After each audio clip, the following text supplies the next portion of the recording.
Né? Então, já vou falar aqui da Casa do Porto, muito agradecer aí ao Gil, né, ao Rodrigo da Casa do Porto, por estar sempre aqui apoiando o nosso evento. Hoje a gente está com um vinho aqui que eu vou ler, né, porque a gente tem que ler, né, meninas, os vinhos aqui. Então, a gente está com um vinho hoje muito legal, tá? Que é o vinho Eterno.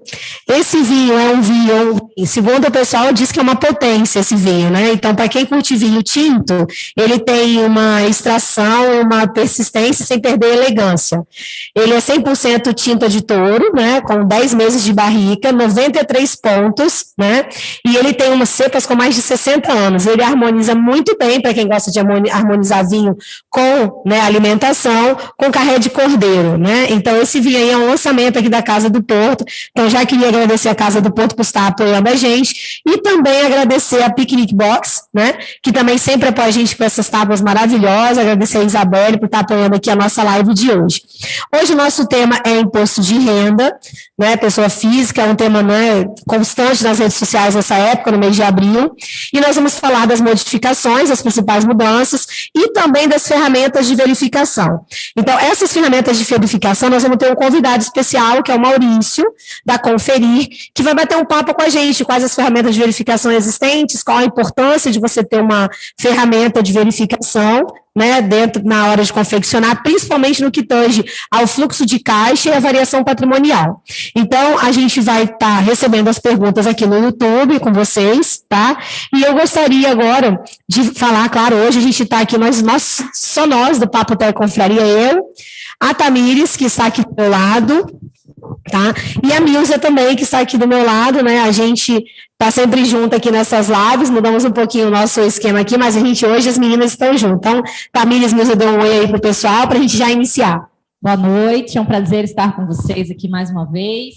Hoje estamos muito contentes, porque estamos as três juntas. Esse negócio de separar o grupo fica meio complicado. Mas sejam bem-vindos a mais essa live, num momento muito oportuno em que nós vamos abordar o tema de imposto de renda. Obrigada a todos os amigos, a todos os clientes e parceiros que estão nos acompanhando. E obrigada, meninos, pela oportunidade mais uma vez. Vamos para mais uma. Boa noite, pessoal. Então, como esse tema é um tema comum às três aqui, né? Normalmente a gente divide por área, que a gente mais atua, mas imposto de renda pessoa física é uma área em que todos os contadores atuam, né? Todos os contadores, na época do ano que a gente trabalha, alguns gostam mais e trabalham mais com isso, outros menos. Aí, só um minutinho, gente, que o áudio está dando retorno aqui. Ah, tá. Aí, então, nesse tema especificamente, nós combinamos de falarmos as três, cada uma numa parte que mais se sentisse confortável, para passar essa informação para vocês de imposto de renda. Aproveitando a oportunidade de estarmos juntas as três numa live finalmente, depois de tantos meses. Então, pessoal, vamos começar. Vamos primeiro já colocar nossa próxima programação. Então, dia 6 de maio, a gente vai falar sobre SPED contábil, né? Os pontos importantes. A gente tem uma convidada especial, que é a nossa colega de profissão, Renata Santana. No dia 17 do 6, Tamires, quem é que vai estar com você falando da lei de falências? Luiz Paiva Neto, né? Que é um dos diretores executivos, na verdade, presidente do Pereira Neto Advogados. Também é presidente da PMA Brasil, a associação que fala de turnout, de estruturação de empresas no Brasil e no mundo, e ele estará aqui conosco para falar não só sobre o assunto de recuperação judicial, mas os impactos, né, da nova lei, das novas resoluções que vieram depois da mudança da lei de falência e recuperação judicial. Um assunto super novo, né, Tamires? E também nós vamos estar falando no mês 7 da DISO, né, vamos estar aqui nós três novamente, e até com convidados aí das nossas empresas, falando um pouquinho junto com a gente aqui, né, através aí do Zoom, e transmitido para vocês. Então, essas são as nossas próximas lives, mas a gente já tem outras lives também, como em setembro, com a Viviane Selmer, né, sobre rede social, mídia, divulgação. A gente também vai estar falando sobre isso com vocês, nossos apoiadores. Bem, pessoal, eu vou pedir para o Léo me acompanhar aqui, hoje eu vou fazer um pouquinho diferente, tá? Dá licença, tá, meninas? que é o imposto de renda, né? A gente fica meio, a gente vai experimentando ouvir enquanto isso. Então, eu vou fazer uma coisa um pouquinho diferente, vou ficar um pouquinho em pezinho aqui, para poder fazer os acompanhamentos com vocês. Então, alguns assuntos, claro, como a gente está numa live que muitos contadores vão estar assistindo posteriormente, alguns empresários e pessoas, nós vamos passar bem rapidinho, que na realidade são mais lembretes. Então, realmente, a gente tem um cronograma de entrega, iniciou a liberação do programa no 5 de fevereiro, posteriormente, o prazo de entrega já foi na mesma edição normativa que saiu publicado agora em 2021, que é a edição normativa 2010. Ela também já trouxe o prazo de entrega, que a princípio seria 30 de abril. Temos aí uma aprovação, uma modificação no Senado, que foi feita aí no projeto dos deputados para postergação em julho, e muitos contadores aí estão na esperança de ser prorrogada, né, a adequação de imposto de renda, mas é algo que a gente não tem certeza, então vai voltar. Por que que voltou? Vai voltar para a Câmara dos Deputados? Porque foi esquecido que a postergação das cotas, né, do imposto de renda, que foi proposta, ela só pode ser paga dentro do ano, porque é uma questão orçamentária da área pública. Né? Então, voltou aí agora para poder ser aprovado. Então, vamos imaginar aí que seja aprovado até o final do mês de abril.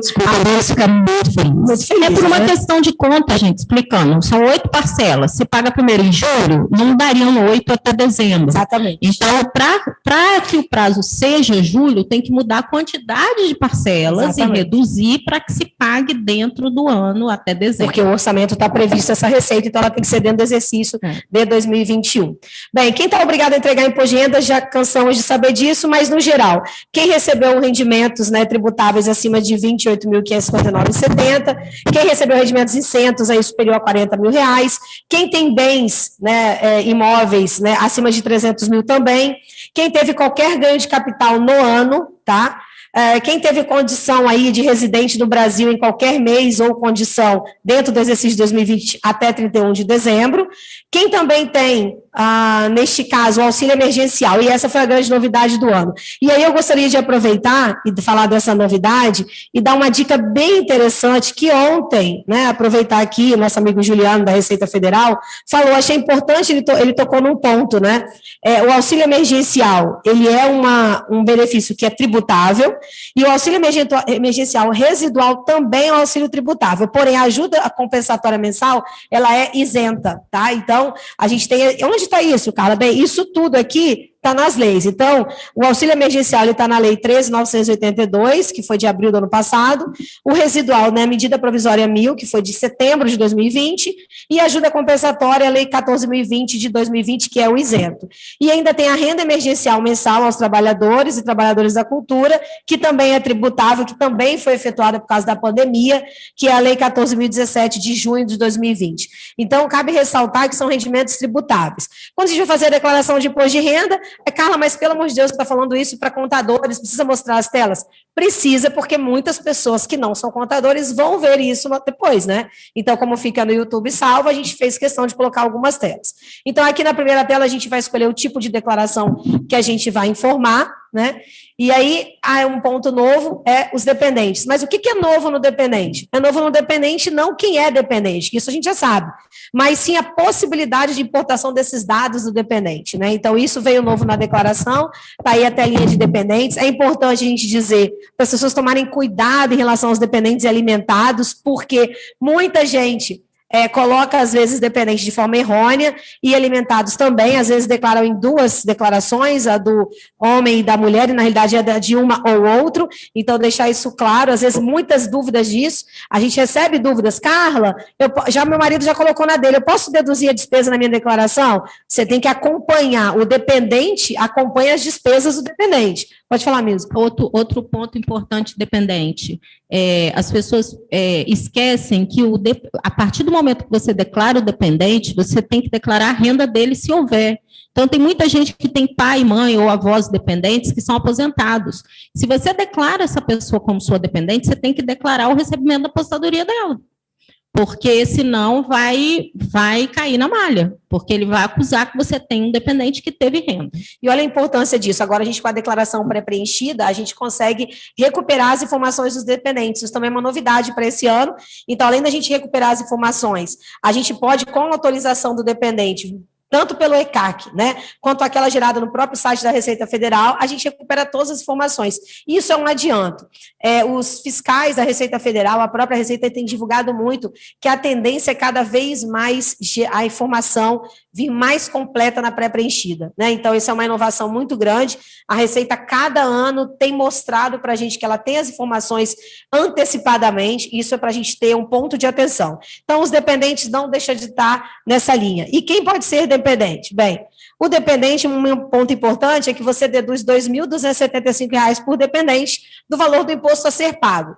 E aí, o que você precisa analisar? Faça a declaração do dependente junto ou separado? Depende, né? Você só pode deduzir R$ 2.275. Vamos analisar as despesas, em primeiro lugar, desse dependente e a renda, né? Se ele não tiver receita nenhuma, ok, como a Milza falou. Mas se ele tiver receita, você tem que simular. Então, a gente sempre sugere, né, para fazer as simulações, para analisar se você vai declarar em conjunto ou separado, isso devido ao valor que vai ser deduzido por dependente.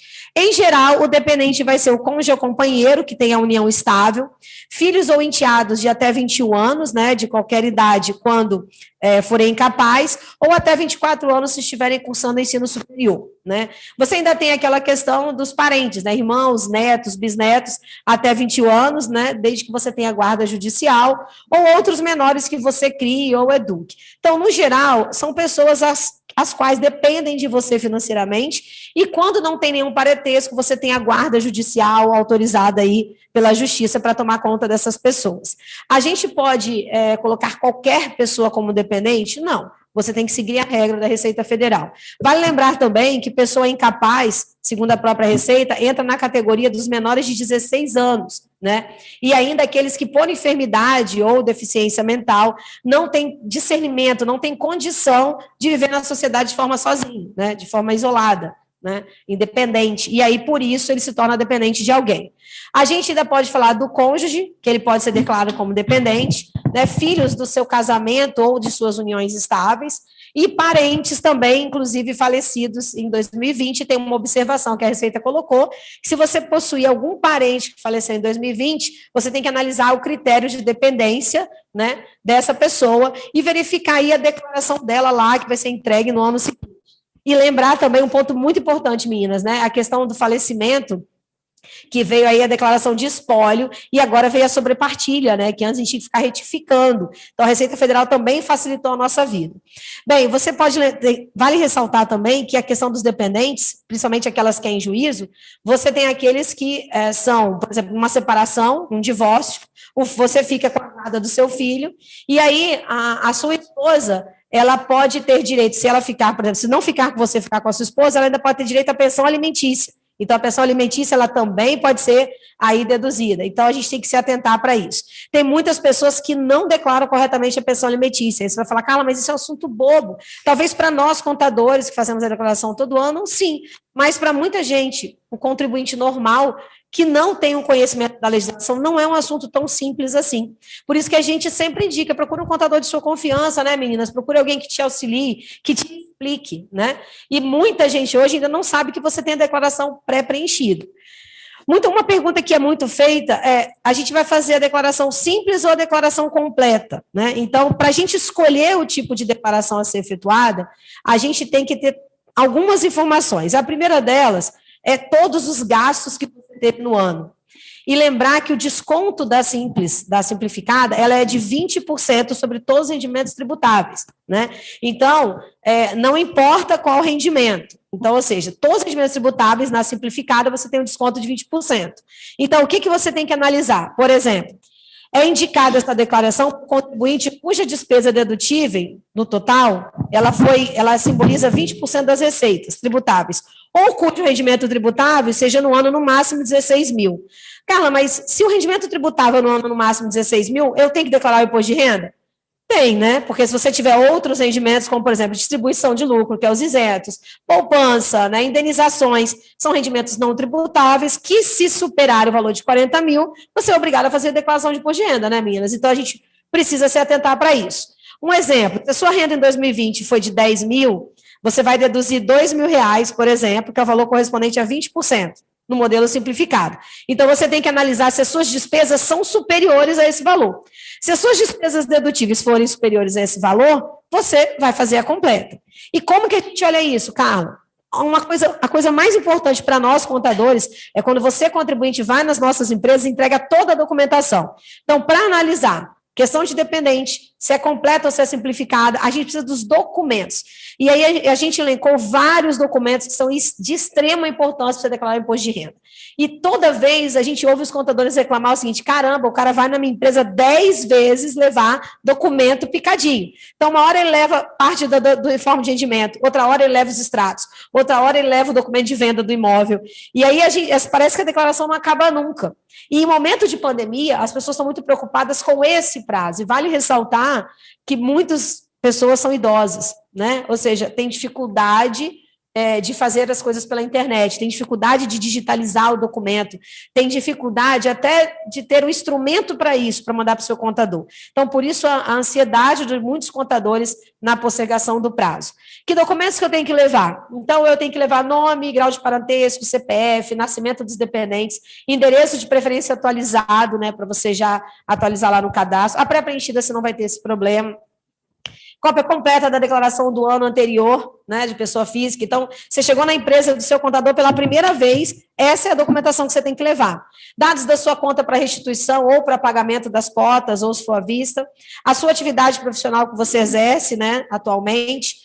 Se aplicável, todas as informações de bens móveis e imóveis, tá, que você tenha. Para os imóveis, importantíssimos, dados do cadastro desse imóvel, como IPTU, registro no cartório, ou até o instrumento de compra e venda, quando você ainda não quitou, não está no seu nome. Para veículos, o Renavan, você precisa, se são coisas recentes, a Receita Federal cada vez mais vai incluindo também informações para evitar a ocultação de bens, que muitas pessoas... eu até vi ontem uma pergunta durante a live lá do pessoal da Receita Federal, e o pessoal falava bem assim, tem uma variação patrimonial negativa. Qual era a pergunta da pessoa? Carla, eu tenho um bem, vendi um bem que não estava na minha declaração. Se não estava na sua declaração, você fez a aquisição dele com alguma renda, que você possivelmente não declarou. Então, é muito importante que você tenha ciência de que todos os bens precisam ser declarados. E cada vez mais a Receita coloca informações que são obrigatórias para cadastro desse bem, como o Renavan, por exemplo, do veículo. Né? Com isso, ela consegue identificar se ele realmente está no seu nome, se ele está financiado ou não. Para contas correntes e aplicações financeiras, CNPJ, ou seja, os extratos dessas aplicações, os informes de rendimento dessas aplicações. Para quem declara dependente junto da sua declaração, os informes de rendimentos e a mesma documentação dos dependentes, ok? Todas as receitas e as rendas, ou as rendas que você recebeu no ano de 2020, como doações, herança, pensão alimentícia. Se você faz carnê-leão, como, por exemplo, a área médica, por exemplo, o pessoal de cartório, né? Os dados desse carnê-leão para importar para o seu imposto de renda. Todos os informes de rendimentos fiscais, como, por exemplo, aqueles que você comprova a compra e venda de imóveis. As empresas entregam a DIMOB, e ela normalmente manda para os contribuintes um informe de rendimentos do ano. O que esse informe de rendimentos trata? Ele coloca o valor que você pagou no exercício. É esse valor que você vai declarar no seu imposto de renda. Todos os recibos ou notas referentes a seguro-saúde ou plano de saúde. Todas as despesas médicas, odontológicas, despesa com educação, comprovante de previdência social. E vamos ressaltar um ponto, a gente está num ano extremamente atípico, com pandemia, o segundo ano, infelizmente, e a gente está tendo um pouco de dificuldade de conseguir toda essa documentação, meninas, das empresas, né? Sim. E a parte que você falou dos idosos é muito importante, porque os idosos vão aos bancos ainda, gente, buscar documento. Eles não têm aquela... muitas vezes não tem um conhecimento de tirar um informe. O acesso, né? Na internet, não tem um acesso, tem dificuldade, né? Então, a gente ainda recebe muito documento físico e tem documentos que têm dificuldade, as empresas ou as pessoas têm dificuldade de pegar esses documentos com o banco fechado, sem o gerente lá, e ainda tem documentos desses que realmente não estão disponíveis na internet. E vale ressaltar, mesmo, que a gente já não recebe mais tanto correio assim, igual antes, né? Lógico. Antes você tinha extrato do banco que vinha pelo correio toda hora, você tinha um monte de situações, a gente não recebe. Então, muito importante você ter essa documentação toda, recibo de doações que você efetuou, né? Recibos aí se você tiver documentos relacionados a dívidas, informes e documentos de ônus contraídos no exercício, documentos referentes à renda variável, a Tamires vai falar um pouco disso também, né, em relação a quem vai tratar com ações, as notas de corretagem, né, quem trabalha aí com renda variável, é muito difícil conseguir essas notas de corretagem das operadoras, gente, é uma luta, porque a pessoa não consegue entender aquilo que você precisa, né, que é o rendimento, imposto de renda, tem que declarar todas as ações, juros sobre capital próprio, então muita coisa que tem que ser declarada, precisa de informações que quem te fornece a informação não tem conhecimento, inclusive, da importância que é essa informação. Quer falar, Tamires? Tem umas perguntas aqui já. O Felipe Co faz uma pergunta sobre o prazo do imposto de renda, se ele foi prorrogado, você já falou, né? Isso. O porquê que ainda não foi, né? Felipe, a gente... Bem, obrigado por estar assistindo a gente. O prazo, ele está para ser prorrogado. Nós não podemos confirmar a prorrogação, porque ela saiu do Senado, ela saiu da Câmara dos Deputados, foi para o Senado. O Senado fez um ajustezinho e voltou para a Câmara dos Deputados. Mas a gente espera que até o final do mês isso esteja sendo aprovado. Isso. Luiz Augusto Bellini fala que, na nossa opinião, qual a grande novidade ou alteração na declaração desse ano, comparando com o ano passado? Acho que a gente pode falar no final, né? Podemos. A gente vai falar daqui a pouquinho. A gente já mostrou duas novidades, né? Já falei duas. Uma delas é em relação aos dependentes, a questão da importação automática dos dados, e vinculados, inclusive, a dados com rendimentos, né? Com procuração. Outra dela em relação à questão da sobrepartilha, que também é uma novidade para esse ano, e o auxílio emergencial, tá? O auxílio emergencial. Então, a gente vai tratar, já falamos 3 novidades para vocês, e a gente vai tratar de outras também, tá?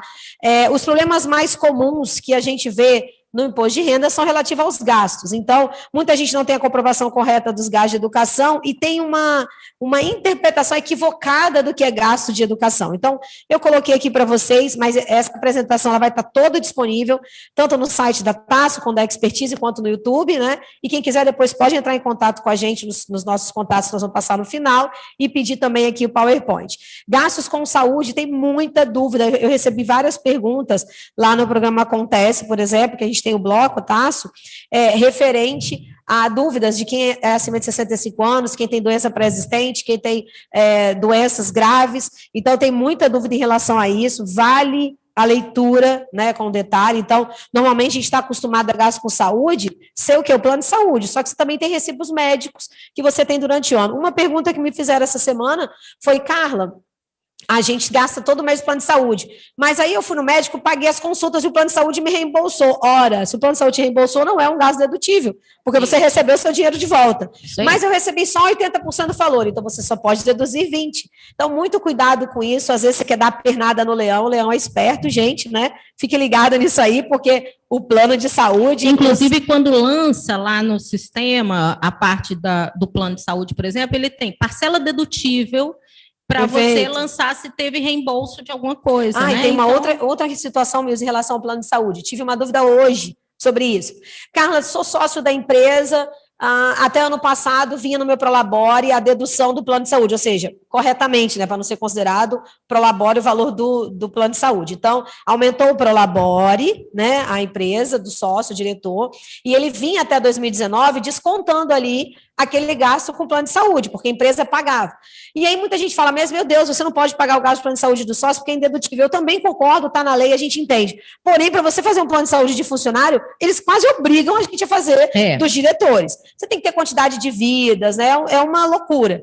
Então, por exemplo, o cara mudou a regra. Eles deixaram de ser diretores, né, passaram a ser só sócio, acionista, e aí ele fez a pergunta, agora o meu plano de saúde a empresa está pagando, mas eu percebi que no meu informe de rendimento não veio aquele valorzinho do plano de saúde lá embaixo, e agora, eu não vou deduzir ou foi um erro da DIF? Não foi um erro não, você não pode deduzir, porque na realidade a empresa pagou e você não reembolsou para a empresa o valor, então além de ser uma despesa indedutível para a empresa, e se ela for lucro real pagar imposto, ainda você não vai poder deduzir do seu imposto de renda, porque você não reembolsou para a empresa. Então parece simples, mas não é, né? Então a gente sempre fala que a declaração de imposto de renda é detalhes que merecem muita atenção, principalmente nas deduções. A gente tem a previdência privada, que a gente tem o PGBL e o VGBL, muita atenção, qual dos dois você está informando, qual dos dois o seu cliente tem. Atenção aos saldos anteriores, é muito comum o cliente mudar da previdência de um período para o outro, ou mudar de aplicação de um período para o outro.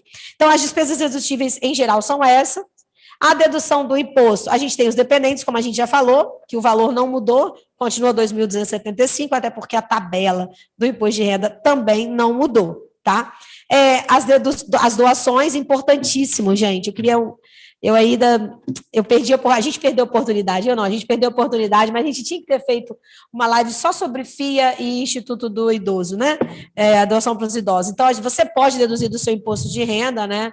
6% aí, destinar 6% do seu imposto para as doações aí para o FIA. Isso. Quer falar, amigos, um pouquinho sobre isso? Eu acho importante falar. Então, gente, o que acontece? Esse 6% do FIA, as pessoas acham que podem pegar o valor que vai pagar de imposto de renda e não pagar 6% e fazer uma doação. Não é assim que funciona.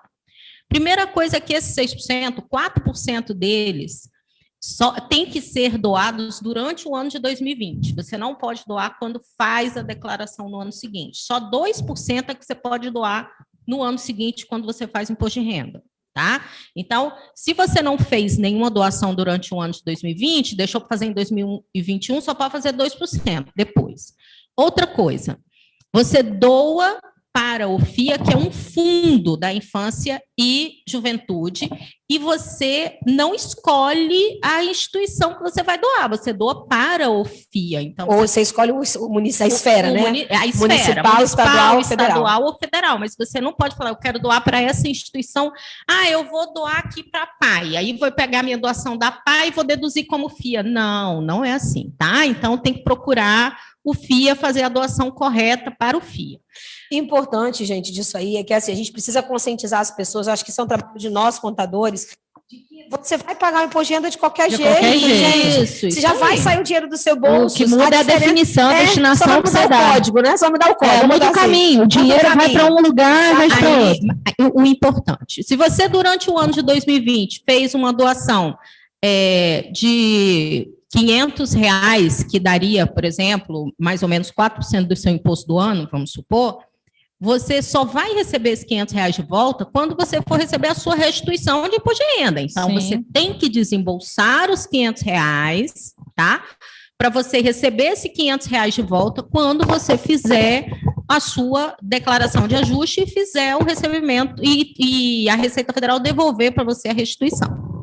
Então, não é uma questão de você deixar de pagar para o governo para doar. Não, você doa, depois, quando vier a sua restituição, você recebe de volta. E só para as pessoas que vão assistir a gente posteriormente entenderem. Por que é importante doar, gente? Bem, para você não vai fazer diferença nenhuma essa doação, porque você já ia pagar o imposto de qualquer jeito. Mas você beneficia instituições que são carentes desse recurso. E olha que legal, as instituições têm dificuldade de fazer esse cadastro nas prefeituras. Então, a instituição ela vai à prefeitura, existe uma secretaria para isso, que é a Secretaria normalmente Social, aí ela faz a inscrição no município, o município recebe essa verba e destina, e o município tem que destinar isso até o final do exercício.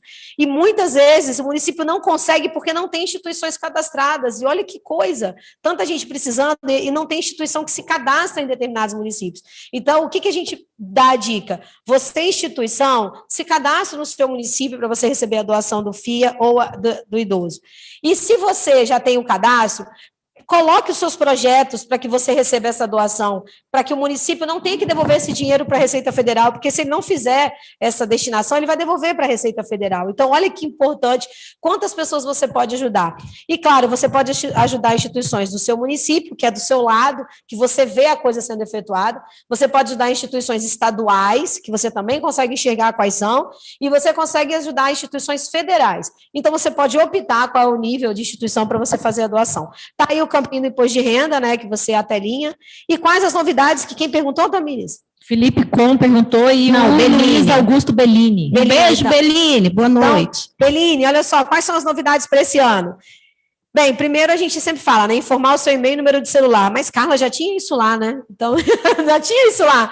Já tinha, mas aí agora, né, a gente vai ter que informar isso. Então, agora é obrigatório. Exato, agora é obrigatório. O espólio, a sobrepartilha, que a gente já falou, o que é sobrepartilha? A melhor parte da novidade é essa. Porque a gente dava muito trabalho antes. Dava muito trabalho. Então, aconteceu uma sobrepartilha no ano de 2020, já tem o campo agora, né, e a gente pode já ajustar isso na própria declaração do exercício. A parcela isenta de proventos, né, da aposentadoria para maiores de 65 anos, também já veio lá isso claro, de forma bem simples, a gente já consegue agora identificar, você não tem que ficar fazendo conta, já sai lá automático. A declaração pré-preenchida com os dados dependentes, como a gente já comentou, devolução do auxílio emergencial. Nossa, essa novidade é uma novidade que dói no bolso, meninas. Porque essa novidade é aquela que a guia já sai prontinha, né? No início, muita gente talvez essa tenha sido a maior. Essa tenha sido a maior novidade. E aí, gente, vale sempre lembrar, né? Desde o ano passado, com o nosso projeto aqui, desde agosto, não é isso, meninos? Desde agosto, foi a primeira? Desde agosto, a gente sempre vem falando, né? De várias situações, de vários temas, e a gente sempre faz questão de falar de dezembro, que a gente tem aqui o Walter Leno, tinha aqui o Bispo, a gente sempre veio falando, né? A questão dos bons contribuintes, das pessoas que têm a consciência e a ciência do que ela tem direito e do que não tem. Então, muitas pessoas pegaram auxílio emergencial em nome dos dependentes, né? Só que não contavam com as informações pré-preenchidas, que a Receita Federal tinha a ciência de quem tinha o direito ou não. Só que como tudo foi muito rápido, né? Então, aí não deu tempo da Receita também dizer, olha, lá na frente você vai ter que prestar conta se você não tiver esse direito. E aí, no início, quando saiu isso, gente, foi uma loucura, o pessoal tudo contra, mas está certo. E aí fala, mas Carla, é uma receita retributável, mas veja, só vai pagar o tributo quem não tinha direito de receber. Porque quem tinha o direito efetivo de receber, ele não dá rendimento tributável dentro da linha dos 20 e poucos mil reais. Então, vejam, não tem nada de errado nisso, o governo fez certinho. E pelas apresentações que a gente tem visto, tanto aquela nacional da Secretaria da Receita Federal de Brasília, quanto a do Juliano ontem, por exemplo, aqui no Espírito Santo, foi dito, né, em torno de 3 milhões de brasileiros receberam indevidamente auxílio emergencial. Eu nunca vi tanta gente assustada por ter feito algo errado como a gente viu agora. Essa foi a verdade. Isso é uma prova de que a gente realmente não pode vacilar nem na orientação e nem nos nossos atos em relação a essas questões governamentais, como em nada na vida, né? Mas principalmente saber que as informações estão de fato todas rastreadas, visualizadas e controladas. Bem, então a Receita provou a eficiência deles, apesar da enormidade de críticas que esse incentivo recebeu lá no início por uma questão de desorganização da operação, quem ia recebendo que não ia, que quem ia para a fila para receber esse dinheiro estava aglomerando, enfim. Apesar das críticas pandêmicas, né, a gente viu que no final de tudo na verdade, eficiência... eram 3 milhões de pessoas aglomerando desnecessariamente. Exatamente. Então, a gente viu a eficiência do fisco em relação a isso, né? E eu acho que está certo mesmo, minha opinião pessoal, acho que, e eu acredito que seja, espero que seja de todos os profissionais contábeis, né, que quem não tinha direito de receber tem realmente que devolver. E o detalhe é que não existe parcela, né, para devolver, né, no ato, né, já sai a guia lá preenchida. Achei massa isso.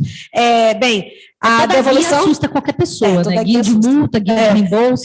Restituição por meio de contas pagamento, foi uma novidade também. A mudança da Caixa Econômica, né, da conta da Caixa Econômica, da numeração, vinha dando alguns problemas, e eles conseguiram, junto à Caixa, regularizar isso, e as informações aí de criptoativos, que a Tamires vai falar disso já, tá? Bem, o auxílio emergencial, os valores recebidos do auxílio emergencial, como eu já comentei, eles são tributáveis, né? Eles foram regulados aí pela Lei 13.982, como eu já comentei no início, tá? E devem ser declarados como tal na ficha de rendimentos recebidos de pessoa jurídica. Inclusive, deixa eu só pegar a colinha aqui que eu peguei com o meu amigo Juliano. Um beijo, tá, Juliano? Você vê, beijo, Juliano, muito obrigada. Você sabe que eu sou uma pessoa que estou aqui só... Já que está mandando beijo para as pessoas, tem que mandar para as pessoas aqui, ó. Gustavo Miranda, nosso conselheiro amigo, está aqui. Walter Leno, um beijo para vocês. Também temos o Ademir, né? Também mandar um beijo para os meus alunos da Faculdade Pio XII que estão nos assistindo. Beijo, Caroline, Claudemir, Joyce, né? E também temos o Luiz Fernando Nóbrega nos assistindo aqui. Que legal. Beijo, Luiz. Luiz, lá de São Paulo, um especialista em compliance, atuando fortemente em compliance em LGPD aí no Brasil. É um parceiro nosso aqui de trabalho, também um parceiro do CRC, né, Carla? Agora eu vou deixar a Carla falar que já foram muitos beijos.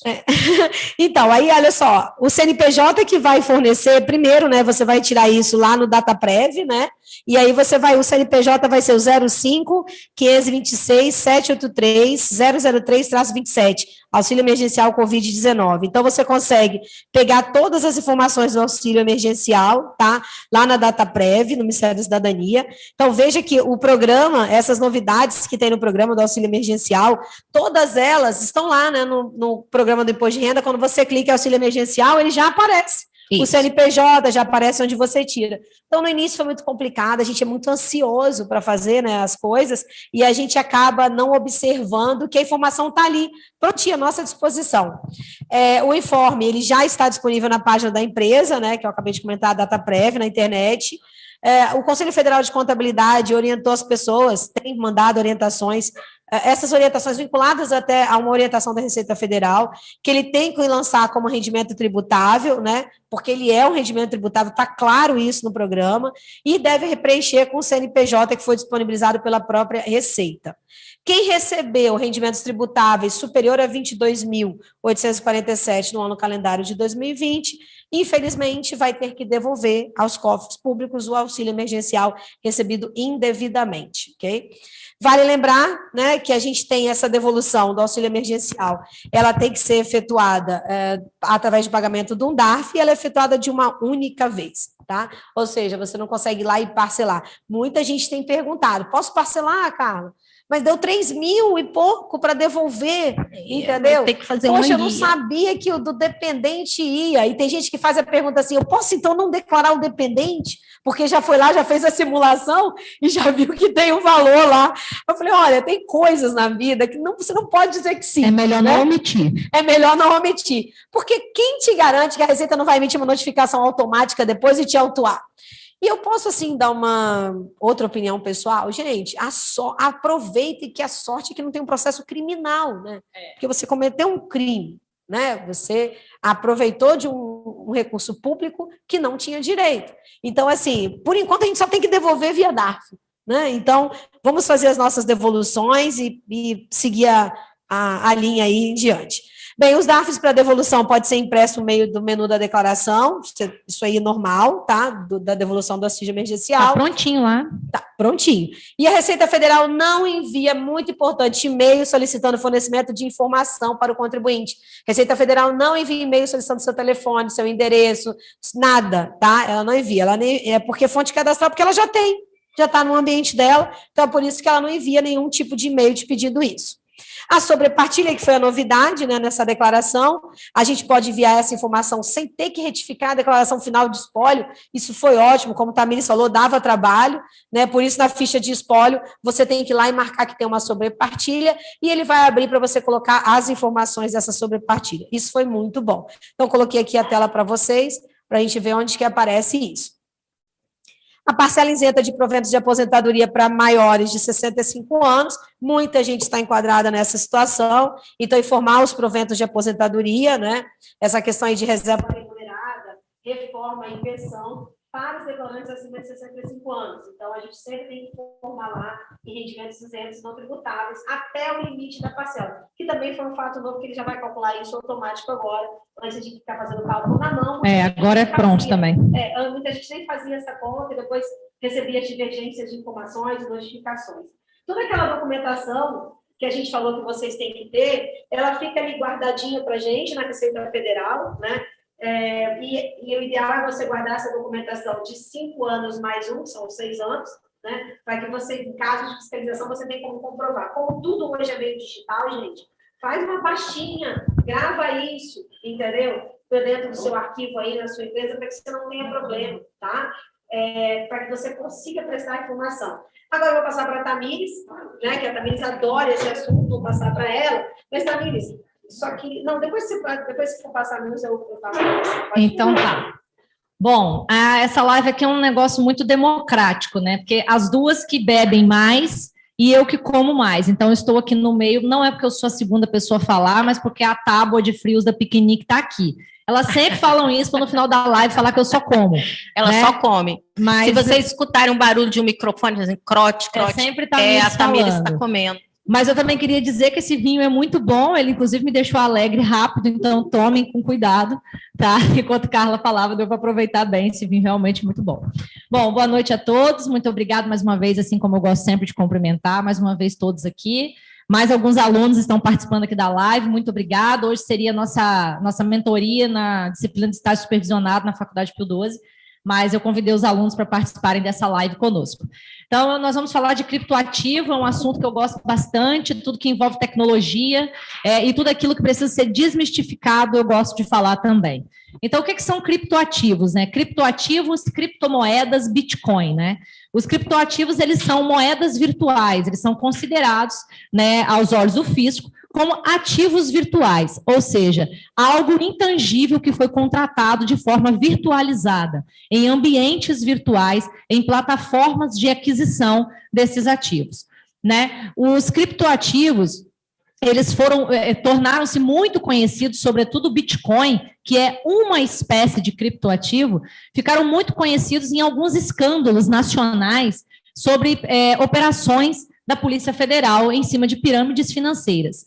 Então, a história do Bitcoin, ele nasce no Brasil de uma forma muito, muito alavancada e muito assustadora, quando foram anunciados nacionalmente nas redes de comunicação de que algumas empresas praticavam operações de pirâmide financeira com a utilização de promessa de ganhos financeiros com criptomoedas, com bitcoins. Ou seja, você aplicava X reais em uma operação e tinha uma promessa de ganhos, uma vez que essa exchange, essa empresa disfarçada de corretora virtual, ela fazia com que seu dinheiro rendesse alguns %, muito acima do que o mercado financeiro e de capitais brasileiro pratica, e aí com essa oferta desenfreada de ganhos, elas foram acusadas e confirmadas em muitos crimes como pirâmides financeiras, se utilizando de criptoativos, se utilizando de moedas virtuais, principalmente o Bitcoin, que é uma das moedas mais faladas no mercado. Pode passar aí, Carla? Está aqui. Então, qual foi o grande problema da criptomoeda e do criptoativo? Porque existe uma diferença entre criptomoeda e criptoativo. Mais na frente eu vou falar como que você pode transformar um ativo através da aquisição dele por criptomoeda.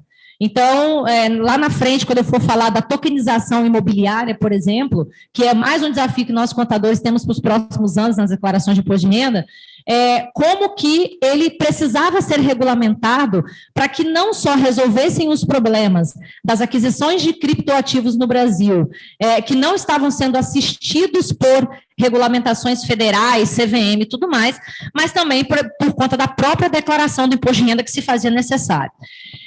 A criptomoeda, ela tem uma particularidade muito diferente, ela é muito diferente das moedas que nós estamos acostumados, como o real, como o dólar, como o euro, que são moedas regulamentadas no nosso país, porque ela começa sendo uma moeda descentralizada. O que é uma moeda descentralizada? E eu preciso falar disso, porque você, como contador, precisa entender por que você está declarando isso. Por quê? Porque toda origem, todo bem adquirido, ele tem que ter tido uma origem declarada. Ou você declara na origem, ou você declara na aquisição, ou você declara depois que o bem foi transferido para o seu nome no ano seguinte, e por essa razão que existe declaração de ajuste anual. Né? Então, o problema da criptomoeda é que não existia regulamentação. Lá nos anos de 2017, 2019, teve um boom das questões do Bitcoin, não só porque tinha os escândalos das pirâmides financeiras, mas principalmente porque o Bitcoin alavancou-se muito no mundo em termos de valor. Ele valorizou muito e houve uma circulação monstruosa no mundo de aquisições da moeda Bitcoin. Né? Então, começando pelo fato dela ser uma moeda descentralizada, significa que ela não é emitida por nenhum órgão governamental, ela não é emitida por um banco, ela não é assistida pelo governo brasileiro e nem governo nenhum. Né? Então, ela sendo descentralizada, ela traz um segundo ponto. Ela precisa trazer uma margem de segurança para o adquirente desse ativo, desse criptoativo. Ou seja, quando eu compro um Bitcoin numa rede online, eu não consigo dizer ali que eu, Tamires, estou comprando e nem que eu estou vendendo essa moeda para Milza ou para Carla. Apenas tem um código em que eu de forma virtual, eu virtualizei a minha pessoa, eu me transformei num código e ali eu adquiro essa moeda ou vendo essa moeda. Isso é feito, no segundo ponto que diferencia do real, por exemplo, é que essa moeda está sendo assistida e registrada por uma plataforma blockchain. Então, nessa plataforma blockchain, ali você consegue identificar quando e quanto e em quanto de valor essa moeda foi operacionalizada ali no ato, mas não quem comprou e não quem vendeu. Então, essa é uma grande diferença dela não ser uma moeda centralizada. O Banco Central não consegue visualizar essa operação, e muito menos a Receita Federal, né? E o terceiro ponto, que ela é uma moeda que ela não é cambiável, né? Você está aqui comprando essa moeda hoje em real, mas você pode vendê-la lá na Alemanha, pode vendê-la lá na Itália, pode vendê-la lá em Londres, por um adquirente lá neste país que vai adquirir ela por um câmbio em euro, por exemplo. E aí que entram os grandes gargalos de se regulamentar não só a moeda, mas as formas de declaração dessa moeda no nosso país. Então, nós, em termos de regulamentação, nós continuamos sem regulamentação no que tange o aspecto, eu não consigo sair com um Bitcoin no bolso e comprar pão na padaria. Eu não consigo fazer isso. Mas eu consigo, com o cartão da plataforma ou da corretora que eu tiver adquirido lá no exterior, esse Bitcoin, chegar lá, por exemplo, num congresso como foi em São Paulo em 2019, Carla e Mills, um congresso chamado Fórum Blockmaster, na verdade, que falava de todas as operações tecnológicas no mundo, principalmente com moedas criptografadas, com criptoativos. E aí, quando chegou no intervalo do evento, a gente foi comprar cachorro-quente e o menininho do cachorro-quente aceitava o pagamento do cachorro-quente na maquininha de Bitcoin. Por quê? Porque você tem que ter um cartão em que você possa pagar essa operação com Bitcoin. Ah, Tamires, então eu posso gastar Bitcoin no Brasil? Posso, desde que a pessoa que recebeu o Bitcoin seja uma pessoa física, não seja um fundo de investimento, não seja uma corretora, e que ele gaste esse Bitcoin dele com alguma outra operação que também possa recepcionar Bitcoin. Logo, pela lógica, eu não consigo trocar Bitcoin por real. Eu posso considerar que o Bitcoin que eu comprei por $1.000, ele vale X reais hoje aqui no Brasil. Mas eu não consigo comprar um Bitcoin e trocar por um pão de sal, por exemplo. Então, por isso que a gente fala que a moeda Bitcoin, a criptomoeda, ela não é regulamentada, porque a CVM não consegue assistir e nem monitorar as operações em redes em que esse criptoativo tem sido vinculado. Porém, a Receita Federal precisava regulamentar isso.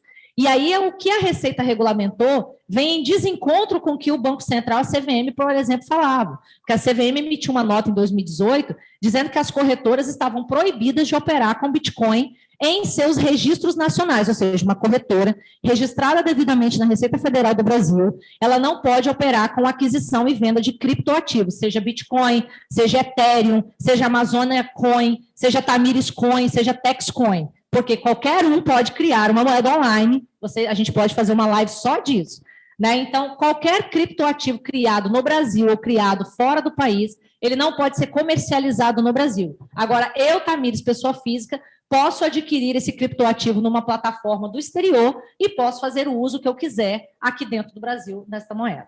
Pois bem, então, para isso, a Receita Federal teve que regulamentar em 2019, em agosto de 2019, de fato, efetivamente começaram as obrigações em relação às comunicações para a Receita Federal no que diz respeito à aquisição e ganhos de capital de criptomoedas. Então, a Instrução Normativa 1888, de 7 de 2019, de 7 de 5 de 2019, ela fala que as exchanges, ou seja, aquelas operadoras de criptomoeda no país que adquiriram criptoativos fora do país, né, elas deveriam, por obrigação, comunicar à Receita Federal sobre pena de multa no mês subsequente à operação de que a Tamires, por exemplo, através daquela exchange, tinha adquirido X reais em criptoativos, seja Bitcoin, seja Ethereum e qual for a moeda que eu tenha adquirido.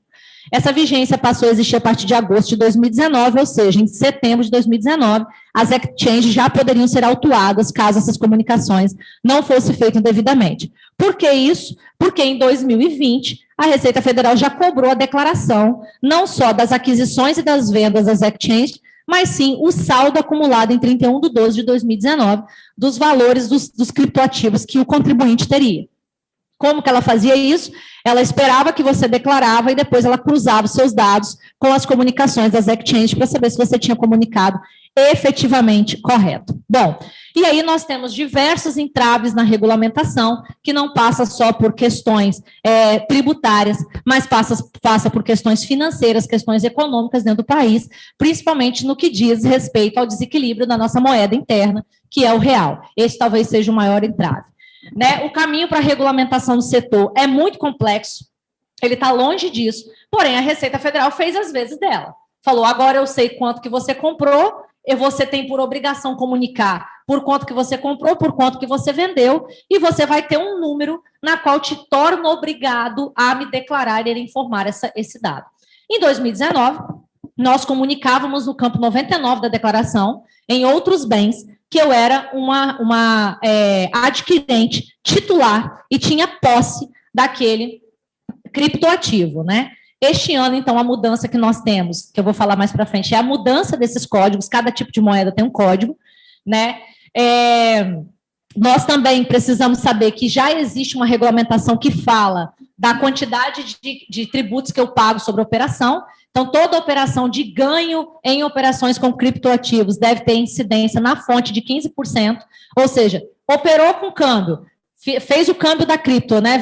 Comprou por 5 mil, vendeu por 10 mil, você vai pagar 15% sobre 5 mil, sobre o ganho. Isso deve ser informado no sistema de ganho de capital da Receita Federal e deve ser importado para a sua declaração de imposto de renda esse ano. Inclusive, se você não fez isso ano passado, você já está com pendência na Receita Federal, você já está devendo o imposto, os 15% incidentes sobre o ganho de capital.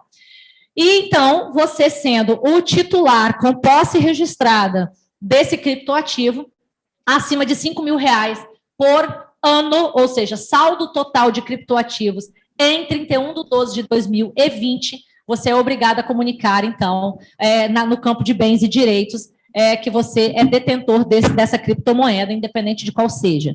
E também, quem tem operação de compra e venda de R$35 mil com operação de ganho, deve sim executar, então, também a declaração de forma legal.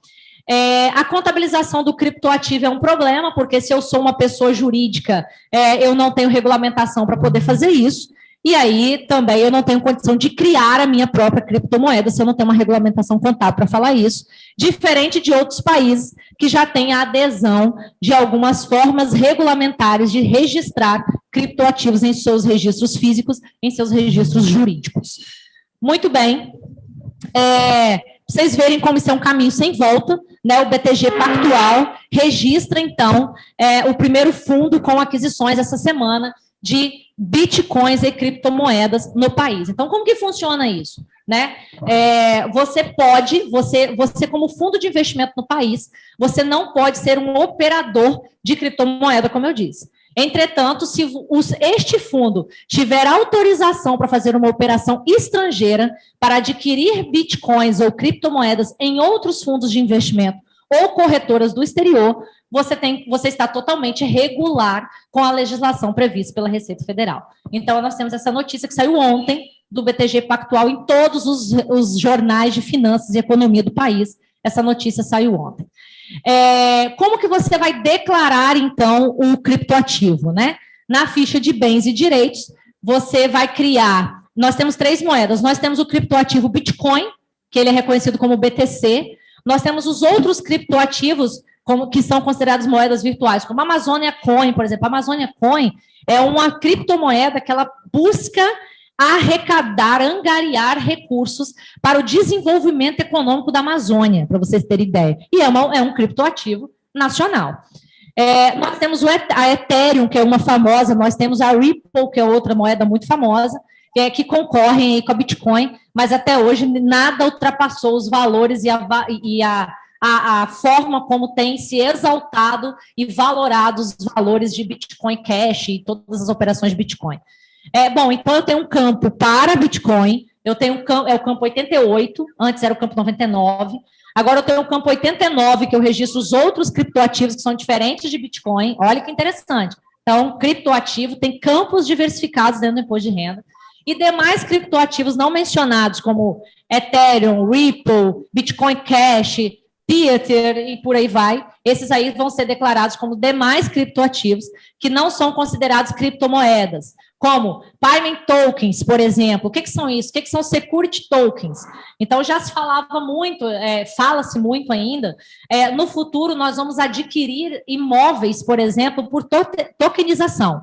Então, a Carla vai construir um prédio, por exemplo, e a escrituração deste imóvel vai ser feita de forma tokenizada. Vai ser feito em plataformas blockchain, onde eu vou dizer que um andar de um prédio é um token. E se eu quiser, por exemplo, comprar este imóvel de forma tokenizada e dividir esse token com Carla e com Milza, eu estou comprando um percentual daquele token. E a minha escritura vai sair de forma percentualizada, uma vez que eu adquiro um item tokenizado. Então, nós temos no futuro declarações de imóveis e bens, né, de imobilizado para serem declarados de forma tokenizada. Já existe em São Paulo isso, algumas grandes construtoras no Brasil já fazem isso. Então, ou seja, já existe uma regulamentação em cartório, já existe um processo cartorário que tokeniza imóveis, já tem uma forma de declarar no imposto de renda o imóvel tokenizado. Então, por isso, eu coloco ele em demais criptoativos, que não são criptomoedas, foram ativos adquiridos com criptomoedas, ou seja, que foram tokenizados e foram registrados em uma plataforma blockchain, e não simplesmente num cartório de registro, de registro de imóveis, quando eu adquiro um bem como esse. Então, esse é um desafio, é um caminho sem volta, tá? Não temos como fugir mais disso, nós temos que cada ano nos atualizarmos ainda mais sobre esses assuntos. Tá ali os códigos, eu acabei falando código 88, 89, na verdade é código 81 para Bitcoin, 82 para outros criptoativos e 89 para demais criptoativos. Então, é nesses códigos que vocês precisam declarar. Pergunta, Tamires, como que eu faço essa declaração? De onde que eu tiro esse valor? Então, primeiro ponto, se a sua operação foi com uma corretora internacional, que é o correto, você tem que ter um controle desse ganho. Por quê? A corretora internacional, ela não está obrigada ainda a atender a regulamentação brasileira, que é, por exemplo, comunicar na DIF aqui que você comprou um criptoativo, que você comprou uma criptomoeda. Então, você tem que ter o controle das aquisições das suas criptomoedas, deve ter o controle planilhado, obviamente, porque esse processo não é feito em um sistema da Receita Federal, e ao final do ano, em 31/12/2020, você vai ter o somatório de todos das suas criptomoedas adquiridas, separadas por categoria de Bitcoin, Ethereum ou demais criptoativos, e vai colocar o somatório delas. Qual é o somatório delas? O somatório se você adquiriu uma criptomoeda em 31 de janeiro de 2020, você vai pegar o valor dela em 31 de janeiro de 2020 e vai somar ao total daquele criptoativo e daquela criptomoeda que você adquiriu em agosto, por exemplo. Então, é o valor da cotação do dia que eu fiz a minha declaração de imposto de renda? Não. É o valor da cotação da competência em que você adquiriu essa criptomoeda. E o somatório delas, obviamente, em reais, deve ser registrado nessa tela que eu demonstro para vocês agora. Trocando em miúdos, é como se a gente falasse o seguinte, é o valor que você pagou pela criptomoeda. Isso. É o valor da aquisição. De quanto custou para você. Isso aí. Algumas dúvidas frequentes. Comprei bitcoins no exterior, tenho que declarar? Sim, tem que declarar, a obrigação é sua de declarar, como eu falei, não vai ter informe de rendimentos, a obrigação de declaração é sua, a obrigação de registro do valor correto é seu. Quem vendeu criptomoeda em 2020, o que faz? Então, se você teve uma operação de ganho, de compra e venda, aliás, de criptomoeda superior a R$35 mil, você tem que declarar. E se essa operação teve ganho, você tem que ter informado isso lá no GCAP e tem que importar para dentro do sistema da Receita Federal, que é da declaração do imposto de renda da pessoa física deste ano. Como que eu pago o ganho de capital? No mês seguinte ao registro do ganho. Se você não pagou ano passado, você vai pagar com juros e multa outra, exatamente, de acordo com a tabela Selic prevista na Receita Federal. Vendas acima de 35 mil estão por mês, operações acima de 35 mil por mês que estão sujeitas às operações não só de declaração, mas como sujeitas às operações de tributação. E o imposto dessa tributação deverá ser pago no mês seguinte. Alguma pergunta aí sobre isso? A tributação incidente, né? Não, eu acho que o pessoal está em choque. Porque... porque o assunto, o pessoal falou, criptou o quê? Eu acho que o choque térmico aqui. O pessoal está assim, criptou quem? Coin? Quem é coin? Então, o pessoal está em choque, não surgiu dúvida. Mas na hora que começar a cair cliente na cabeça deles com cripto na mão, aí eles vão enlouquecer. Isso está muito, Tamires, aqui vinculado a pessoas que são de grandes empresas e pessoas que se arriscam no mercado, por exemplo, de ações, que trabalham com empresas do exterior e que querem se arriscar a conhecer esse novo mercado. Então, não é para qualquer... Não está investimento de longo prazo. Investimento de longo prazo, não é uma coisa tão fácil, assim, tão disponível para todo mundo, né? Então, é por isso que as pessoas ainda não estão acostumadas, mas realmente é um caminho sem volta. O pessoal nerd, né? Também. Os nerds. Ela é uma operação tão gigantesca, digamos assim, diferente das declarações simplificadas que nós estamos acostumados a fazer, que a própria resolução, a 1888, ela fala o seguinte, ó, para ganhos mensais até 5 milhões, ou seja, eu tenho operação de gente com rendimentos muito superiores, investimentos muito superiores a isso. A gente participou de um evento no Líderes do Amanhã, né, Milza? Tem uns 20 dias. Isso. Um dos palestrantes que veio de São Paulo tem 90% do patrimônio dele investido em Bitcoin. Ele acredita tanto nesse mercado que 90% do capital dele ele investe em Bitcoin.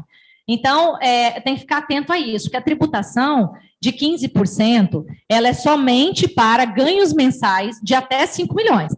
Ganhos superiores a isso, existe uma tabela progressiva que trata de uma tributação específica para cada valor de ganho acima desse valor de 5 milhões. Então, elas aumentam gradativamente, né? E a multa é de 0,33 ao dia para quem não recolheu até o limite de 20%, que é o que a gente é acostumado para todo e qualquer recolhimento feito na Receita Federal do Brasil, né? Vamos lá. Ok, agora a gente vai falar de ajuste de ações. Exatamente. Você vai falar de ações, eu que falo? Então tá. O que vocês precisam entender sobre ganho de ações? Se você, a primeira coisa é cobrar bem para fazer uma declaração como essa, né? Porque toda declaração que tem rendimento de ações significa que você vai digitar muita coisa na mão, porque não tem sido possível importar muitas dessas informações. Segundo, você não precisa, em muitos casos, fazer operações, contas, né, na mão, para você descobrir o ganho dessa operação e confirmar se aquele recolhimento foi o correto. Por exemplo, operações na B3, você tem como tirar o extrato de quando aquela operação aconteceu, qual foi o ganho dela e qual a tributação incidente sobre ela. E existem, por exemplo, eu fiquei muito surpresa essa semana, eu fui atender um cliente que ele teve mais de 800 operações em bolsa de ações diferentes em bolsas no mundo inteiro. Mas as operações que ele praticou no Brasil, por exemplo, ele tinha uma assessoria que emitiu um parecer, um relatório mensal para ele de como tinham sido os ganhos daquela operação dele naquele mês. Algumas corretoras já fazem isso, outras não, mas ele teve uma assessoria que foi indicado pela corretora de investimentos dele, que deu esse relatório. Então, ele me entregou o relatório prontinho de como eu devo digitar, ou seja, a digitação não acabou. Deus foi muito bom com você, porque então, isso não é a realidade, tá, gente? Estão mais aborrecidos do que eu, porque eu dei essa sorte, né? Mas outros casos virão ainda, né? Então, a gente não pode contar com tanta sorte assim. Então, é importante a gente observar isso, que toda ação deve ser declarada, todo ganho da ação deve ser declarado no caso da alienação, né? E todas essas informações devem ser recolhidas, todo o ganho dessa operação, ela deve ser recolhido via carnê-leão, ou seja, você não pode deixar para recolher o imposto sobre a sua ação agora, né? Mas isso acontece dentro de corretoras, acontece de forma automática. Após você executar essa operação, a própria corretora já se responsabiliza pela realização dessa operação. Alguma questão sobre...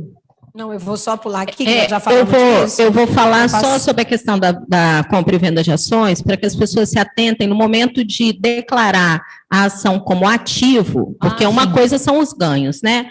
Para a gente declarar as ações como ativo, que o valor que você vai declarar como ativo é o valor da aquisição da ação, e você precisa da nota de corretagem da época que foi adquirida, para que você tenha esse controle de que foram X ações da empresa tal a 100 mil reais, por exemplo.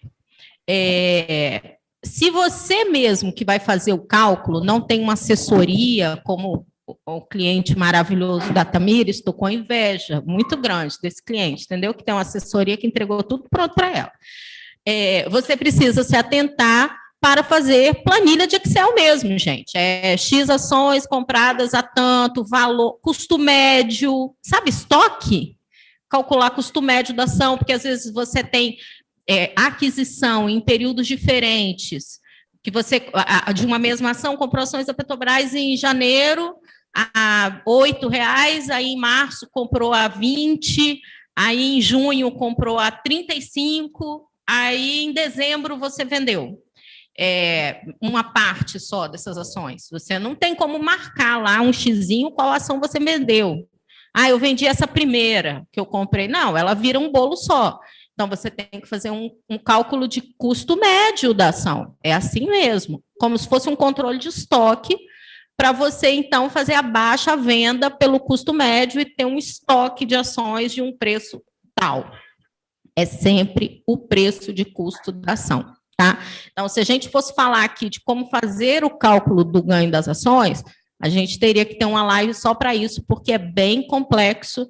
E, além disso, tem o limite de R$20 mil, ou seja, se você vendeu no mês abaixo de R$20 mil em ações, você está isento do ganho que você teve sobre essa venda. Se você vendeu mais de R$20 mil, aí você precisa pagar o imposto sobre o ganho que você teve, se houve ganho, tá? Então, a Receita Federal, ela dá um limite de vendas acima de até R$20 mil estarem isentas. Então, a pessoa que faz aquela movimentação de especulação, que movimenta pouco dinheiro por mês ali, R$5 mil, fica, né, vendendo, comprando, isso daí você não precisa se preocupar que está isento. É só se você vender acima de R$20 mil em um determinado mês, tá? Bom, agora vou falar de MEI. O MEI faz sua própria declaração? Sim, gente, o MEI pode fazer sua própria declaração. Só que a gente está vendo muitos problemas que estão surgindo de pessoas que têm MEI e que, não, infelizmente, não têm o conhecimento necessário para fazer a sua própria declaração e acabam se complicando com a Receita Federal por falta de conhecimento. Então, a gente até fala isso muito nas entidades de classe que a gente representa e que a gente trabalha, que a gente briga para o Sebrae parar de falar que o MEI não precisa ter contador, gente, porque o coitado dos MEIs estão sofrendo, perde o MEI, cancela o MEI, a Receita Federal cancela, dá autuação, notificação de malha, porque a pessoa não tem conhecimento técnico para fazer as suas declarações. Coitado, só emite a guia lá para pagar todo mês, emite nota fiscal, e quando chega no ano seguinte, está com o pepino na mão. Então, pode fazer? Pode. Ele não é obrigado a ter contador. Porém, se fizer, tem que saber fazer, tá? O titular do MEI, ele faz imposto de renda pessoa física, ele tem que entregar imposto de renda pessoa física, aí é que começa a questão. Ele vai seguir a regra da lei do imposto de renda pessoa física normal, ok? Então, se ele tiver rendimento superior ao piso mínimo lá de informação de imposto de renda, esse ano está 28 mil e alguma coisa, né? Eu não lembro agora de cabeça os quebradinhos, não, mas é 28 mil e um pouquinho. Ou, se tiver acima de 40 mil de renda isenta, ele vai ter que entregar imposto de renda. Não é pelo fato dele ter um MEI que isso obriga ele a entregar imposto de renda, e sim a renda dele que obriga ele a entregar imposto de renda. Só que aí o que acontece? Quando o MEI faz a declaração dele lá na Receita Federal do CNPJ, tá? O MEI, não a pessoa física, ele declarou o faturamento do ano da empresa dele, daquele CNPJ. Então, vamos supor que um MEI faturou 75 mil no ano. O limite é 81. Vamos supor que ele declarou 75 mil no ano de 2020. E ele não declarou nenhuma despesa. Porque lá, quando você fecha a declaração do MEI, ele tem quanto que você faturou e quanto que teve de despesa daquele MEI, né? Você é uma manicure. Você tem despesas lá do seu trabalho, inerentes ao seu trabalho. Aí você não declarou nenhuma despesa, só declarou os seus 75 mil do ano. Bom, a Receita Federal tem uma instrução normativa que fala que até as alíquotas de lucro presumido, elas podem ser consideradas como faturamento isento do CNPJ do MEI. Ou seja, eu faturei no mês R$75 mil e eu sou um prestador de serviço, 32% desses 75 mil é isento. Eu posso considerar como renda isenta minha. Se eu sou comercial, eu sou um MEI comercial, compra e vende coisa, um vendedor porta a porta, eu tenho que aplicar a alíquota de 8%, porque a alíquota de presumido para comércio é 8%. Então, eu vou pegar a alíquota do presumido, vou aplicar no faturamento do MEI, o resultado disso é a renda isenta que esse MEI pode destinar para a pessoa física do MEI, tá?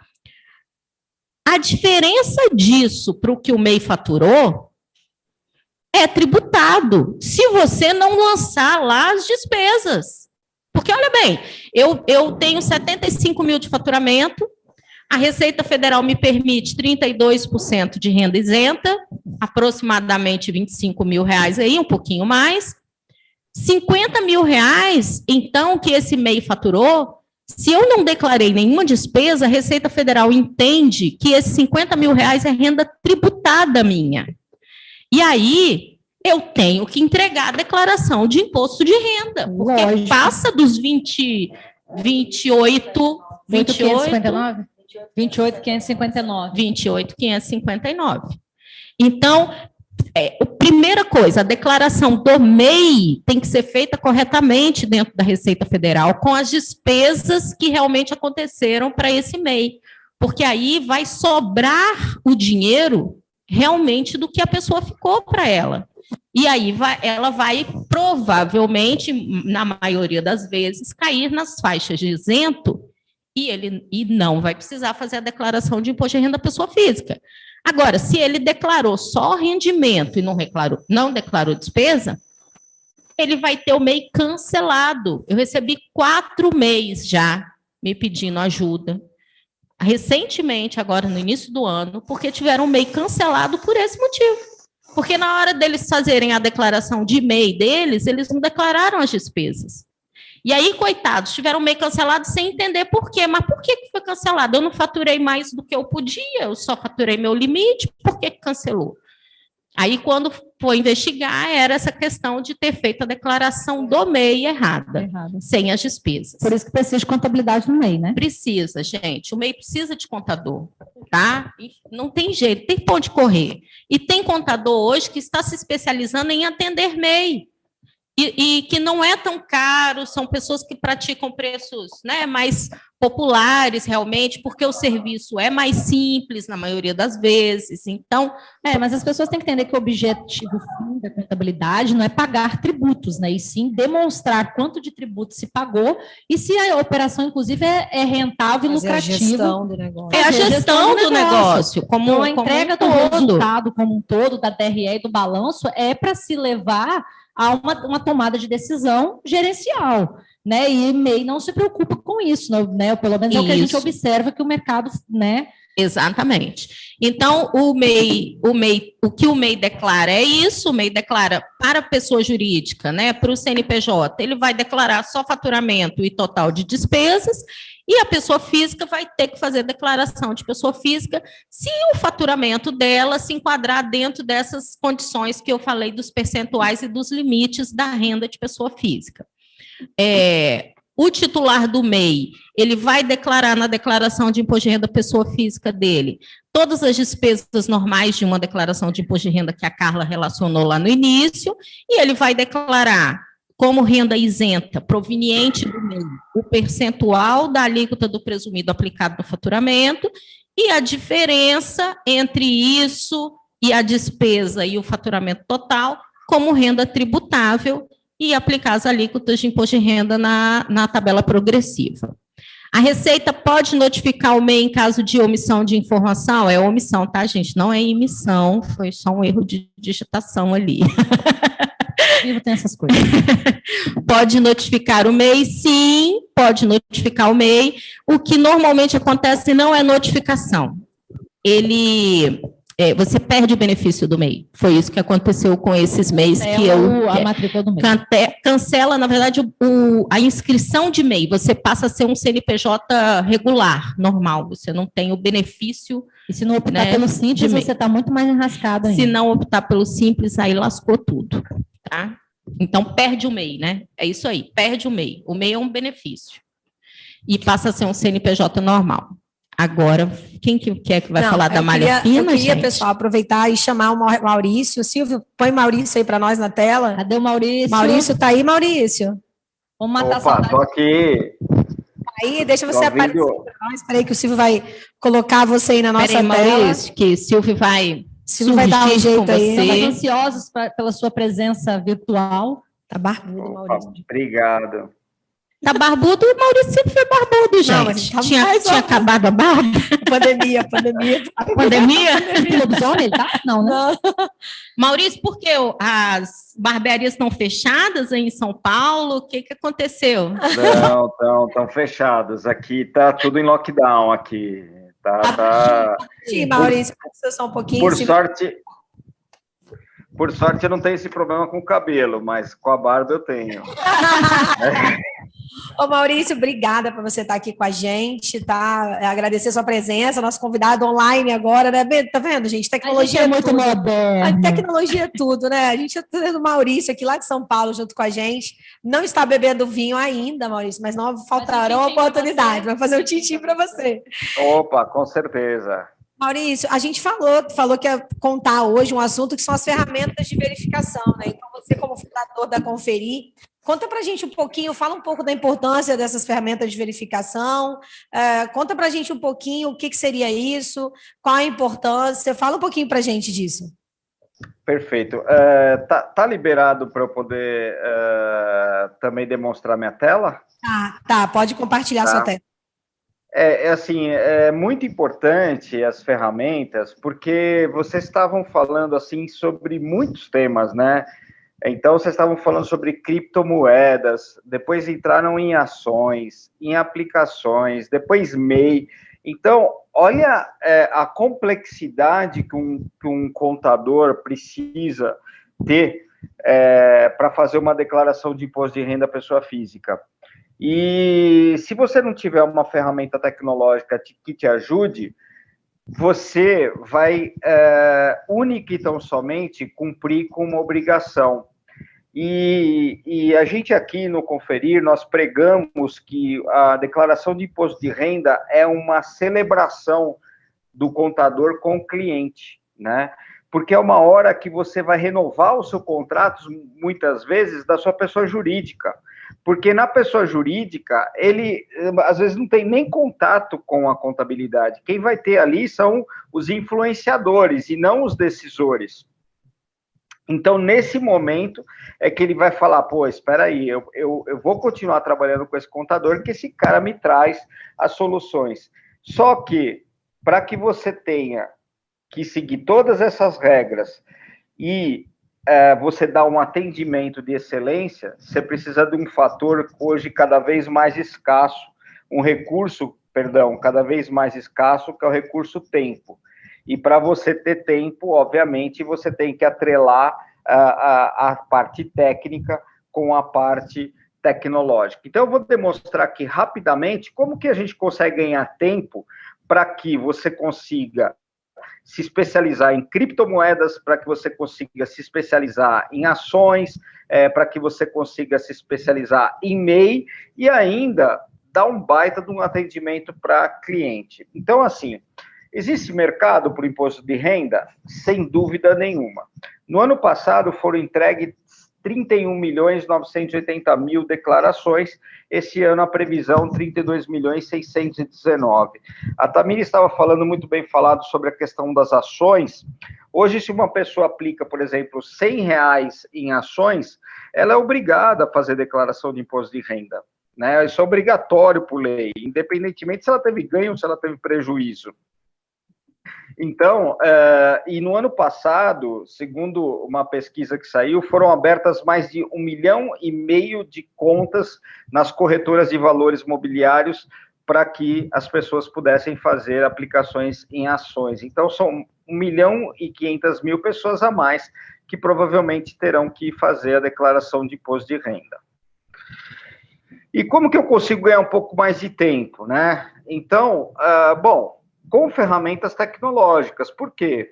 Eu preciso ter, com apenas um clique, poder mandar uma mala direta para todos os clientes que eu tenho, né? Então, lá no Conferir, por exemplo, a gente tem uma ferramenta que você consegue mandar uma mala direta para todos os seus clientes, para o seu cliente confirmar todos os bens que ele tem, para confirmar os dependentes, os dados cadastrais, então fazer os pagamentos ou mesmo anexar ali os informes de rendimento, tudo dentro da ferramenta, né? Você também consegue ter uma planilha de análise de caixa dos últimos 5 anos, né? Então, e você demonstra para o seu cliente, né, esse relatório para ele, fazendo com que você consiga também valorizar cada vez mais a entrega da declaração do imposto de renda, porque uma das questões que nós detectamos na entrega da prestação de serviço contábil, muitas vezes é que a embalagem ela não é bem feita. Então, por exemplo, vocês estão tomando vinho aí, você escolhe o vinho pela uva, pelo ano, pela safra e pela embalagem também, né? Então, já pensou, você pega uma embalagem feia, né? Você não vai comprar, né? Então, você acaba pagando um pouquinho mais caro por aquela embalagem que é um pouco mais bonita, né? Oi, tá, perdão. Tô te ouvindo. Como é que é um papo descontraído? Sou obrigada a te interromper esse negócio de embalagem. Recebi uma... Você sabe que TikTok também é cultura, tenho que falar aqui. Recebi um TikTok, o pessoal falando, você não liga para roupa, não liga para aparência, qual maçã você compra? Uma toda linda e brilhosa e outra toda mochibenta e enrugada. Então é meio tipo isso, entendeu? O que você quer contratar? Um serviço que te gera informação, que vai na embalagem bonitinha, ou aquele que só vai te dar a sua declaração de imposto de renda. Então, a gente já faz isso, nós contadores. Isso que você está falando, e é muito importante, gente, é que o Maurício, ele está ajudando hoje a gente a mostrar para os contadores e para as pessoas físicas que, é claro, ele é da Conferir, mas assim, o quanto que é importante você ter outras informações além que só a própria declaração. Então, essa análise que ele está mostrando de caixa, ela é muito importante e ela é comparativa dos 5 exercícios. Olha que importante, uma visão resumida. Então, assim, Maurício, é muito importante isso que você está falando. Para nós, prestadores de serviços, poxa, é sempre bom ter uma ferramenta dessa que vai gerar, inclusive vai agregar valor ao nosso serviço, né, Maurício? Porque a gente entrega não só a declaração, mas também outras informações para o cliente. Muito bom você passar isso e também orientativo, né, para as pessoas que não usam ferramentas desse tipo. Exato, Carla, porque, assim, hoje, assim, nós fizemos um estudo que 1/3 das declarações são feitas por contadores, e os outros 2/3 é feito pelo cunhado, né? O cunhado é aquele cara da família que ele faz a declaração de todo mundo, né? E ele concorre com o contador. Agora, qual é a diferença pelo que o cunhado entrega e o que o contador está entregando na cabeça do cliente final? Nenhuma. Porque o contador, muitas vezes, ele está entregando o recibo e está entregando a declaração, e o cunhado entrega a mesma coisa. Óbvio que nós aqui, como profissionais da área contábil, nós sabemos que você tem ali a qualidade da prestação de serviço, mas para o cliente final, é muito difícil dele tangibilizar isso, é um intangível muito, um intangível muito complicado. Então, o contador, ele precisa valorizar a sua entrega, e muitas vezes a gente não valoriza a nossa entrega perante o cliente, né? Então, e essa análise de caixa, por exemplo, no Conferir, ela sai automaticamente, né? Você fazendo a declaração, ele já sai na hora, né? E você também consegue, por exemplo, aqui, administrar toda a sua equipe, né? Então, eu quero fazer uma linha de produção aqui no meu escritório, para ainda mais nessa época de pandemia, que está todo mundo em home office, para saber como é que está. Então, eu consigo ver quantos clientes que eu tenho, quantos clientes ativos, quanto que eu estou com imposto de renda negativo, que eu preciso ligar para o cara, dar um baita de um atendimento para ele, quantos orçamentos já estão aprovados e quantos não estão, para fazer uma reunião de trabalho, uma administração e uma boa gestão.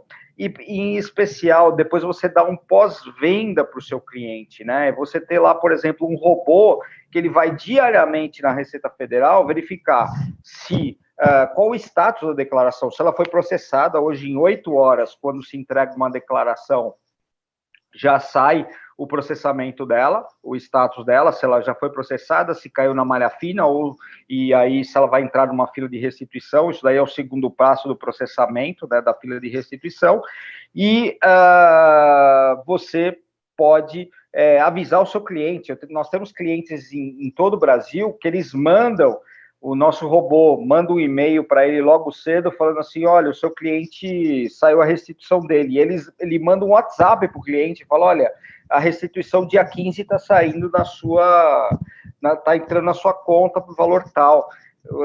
Tem contador que falou, eu cansei de comer churrasco, porque antigamente o cliente nem dava valor, agora os caras estão me pagando churrasco, na época, obviamente, que não tinha pandemia, né, por conta desse trabalho.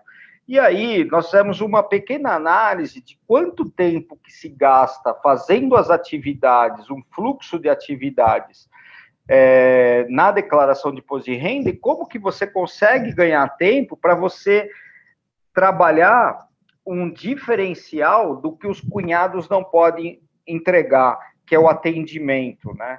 Que é você fazer aconselhamento, que é você fazer uma consultoria para o seu cliente.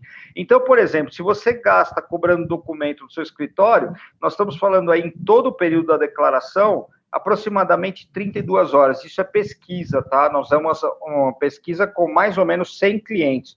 Hoje nós temos quase 2.000 escritórios contábeis utilizando a nossa ferramenta. Com conferir, 8 horas. O tempo gasto com o checklist de conferência, sem um conferir, 16 horas, com conferir, 8 horas. O tempo gasto com envio de mala direta para o cliente, sem um conferir, 8 horas, com conferir, 8 horas. O tempo gasto com a consulta do processamento, sem um conferir, 80 horas. Tinha escritório aqui, por exemplo, que tinha pessoas que ficavam nos primeiros dias do mês olhando todos os clientes, ou aqueles principais clientes do escritório, para verificar se caiu na malha ou não. E o tempo gasto com análise de malha fina, né? Então, sem o conferir, 10 horas, e com conferir, 1 hora. Então, esse é a questão de tempo, né? Então, você pode chegar a uma economia de até 147 horas, e é uma economia bastante significativa. Pois não, Carla? Não, eu estava aqui pensando, né, essa análise, é Tamires que está falando. Tamires. A análise, ela é totalmente eficiente, né, porque tudo na nossa vida é uma questão de tempo. Nós, prestadores de serviços, temos que levar em consideração a quantidade de tempo que a gente gasta para nossas atividades, para que quanto mais otimizarmos esse tempo, mais vamos poder produzir e ganhar com isso. Então, isso são ganhos muito significativos na nossa operação, que mostra quanto de dinheiro a gente está deixando de ganhar, essa é a verdade, né? É o que a gente perdeu nos últimos tempos, que a gente está deixando de ganhar não utilizando uma ferramenta como essa, né? O Maurício, a Gabriela, lá de Colatina, está perguntando aqui para a gente, Gabi, obrigada por estar aqui com a gente, se essa ferramenta é só específica para imposto de renda pessoa física. Né? Específica para imposto de renda pessoa física. Nós nos especializamos em imposto de renda de pessoa física porque acreditamos que o contador, ele pode, a partir da declaração de imposto de renda pessoa física, ele pode criar vínculos aí com o cliente de longo prazo, né, e renovar cada vez mais o contrato com a pessoa jurídica. Então, você tem que dar uma jornada inesquecível da declaração de imposto de renda pessoa física. Beleza, obrigada. Aqui é o custo hora da sua equipe, né? Então, quanto que você economiza com uma ferramenta dessa, né? Então, se você tem um custo hora de R$ 25 no seu escritório, e aí é pegar o custo do escritório e dividir por 176 horas por mês, que são as horas úteis, né? Então, custo sem conferir, custo com conferir, e qual a economia que você tem, obviamente depende do porte, depende de cada escritório contábil, né?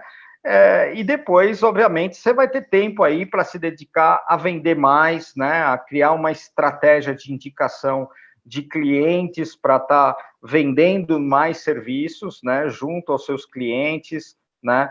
Você pode utilizar o marketing, uma agência para fazer anúncios em redes sociais. Isso tem funcionado e tem funcionado muito com os nossos clientes. Fazer e participar de palestras em associações e entidades de classe, isso faz com que você, tendo tempo, obviamente, você ganhe notoriedade, seja autoridade nesse assunto, fazendo palestras aí para muitas pessoas, e que você tenha aí um pós-venda, que você possa sempre trocar mensagem o ano todo para esse cliente, né? E aqui é onde eu acho que está a cereja do bolo, né? Vocês que são novas, vocês não vão conhecer essa expressão que eu conheço por causa da idade, mas é o pulo do gato, né? Obrigada pela parte do toca. Na realidade, aqui nessa mesa, acho que só a Tamires. Só a Tamires que sim. O pessoal que não conhece a geleia, tá? Esse percentual. Eu acho que aqui é o pulo do gato, aqui, tá, pessoal? Que é a cereja do bolo, que é o reposicionamento do contador, tá? Porque, assim, existem 3 níveis hoje de escritório de contabilidade. O nível 1, que é terceirizador, é o cara que faz balanço de DRE, obrigações acessórias, DARF, DAS, GPS, folha de pagamento e ponto. É aquele cara que ele precisa fazer só a parte operacional para o cliente, e aí ele é só processo, e não aparece esse serviço para o cliente, né? Depois, obviamente, ele vai concorrer por preço, né? E ele está num mercado muito grande, né? Ele não está no Oceano Azul. E ele pode subir para 2 níveis acima. Um nível que é de consultor e o outro nível que é de conselheiro. Como consultor, ele pode fazer consultoria financeira, consultoria tributária, pode fazer a parte estratégica da empresa, e o contador, ele tem como fazer isso, né? Tem ferramentas para isso, tem conhecimento para fazer isso. Então, o que nós sugerimos? Um reposicionamento. E como que é esse reposicionamento? Pelo pacote de serviços. Então, por exemplo, se você tem aqui no primeiro nível aqui, que é aquele que eu falei do terceirizador, é o básico. Aqui você vai concorrer com o cunhado, tá? Então, eu não sei quanto que aí no Espírito Santo se cobra por uma declaração de imposto de renda. Vamos dizer que seja R$ 2.000 por declaração, ticket médio aí, o mais baixo. Eu acho que é isso aí. Deixa eu te falar, tem adesivo colado no poste ali embaixo de R$50. Então, os 50 acho que é em todo o Brasil, então não é só um problema do Espírito Santo, é todo o Brasil, então 50. Você está concorrendo com esse cara do poste, você está concorrendo com o cunhado, você está concorrendo com um monte de gente nesse cara, porque você vai entregar a mesma coisa que esse cara, você vai entregar você pode até fazer uma pastinha e tal, mas talvez não seja isso que o seu cliente esteja esperando, né? A pasta para ele não seja algo tão relevante assim, talvez seja um valor muito grande para o contador, mas para o cliente final não seja. E você vai entregar para ele a declaração e o recibo, que vai ter as mesmas informações, até porque são formulários padrões. Então, o que você imprimir ou mandar em PDF e o que o cunhado imprimir ou mandar em PDF é a mesma coisa. O que vai modificar ali é a qualidade, como eu já falei, que é muito difícil de tangibilizar isso.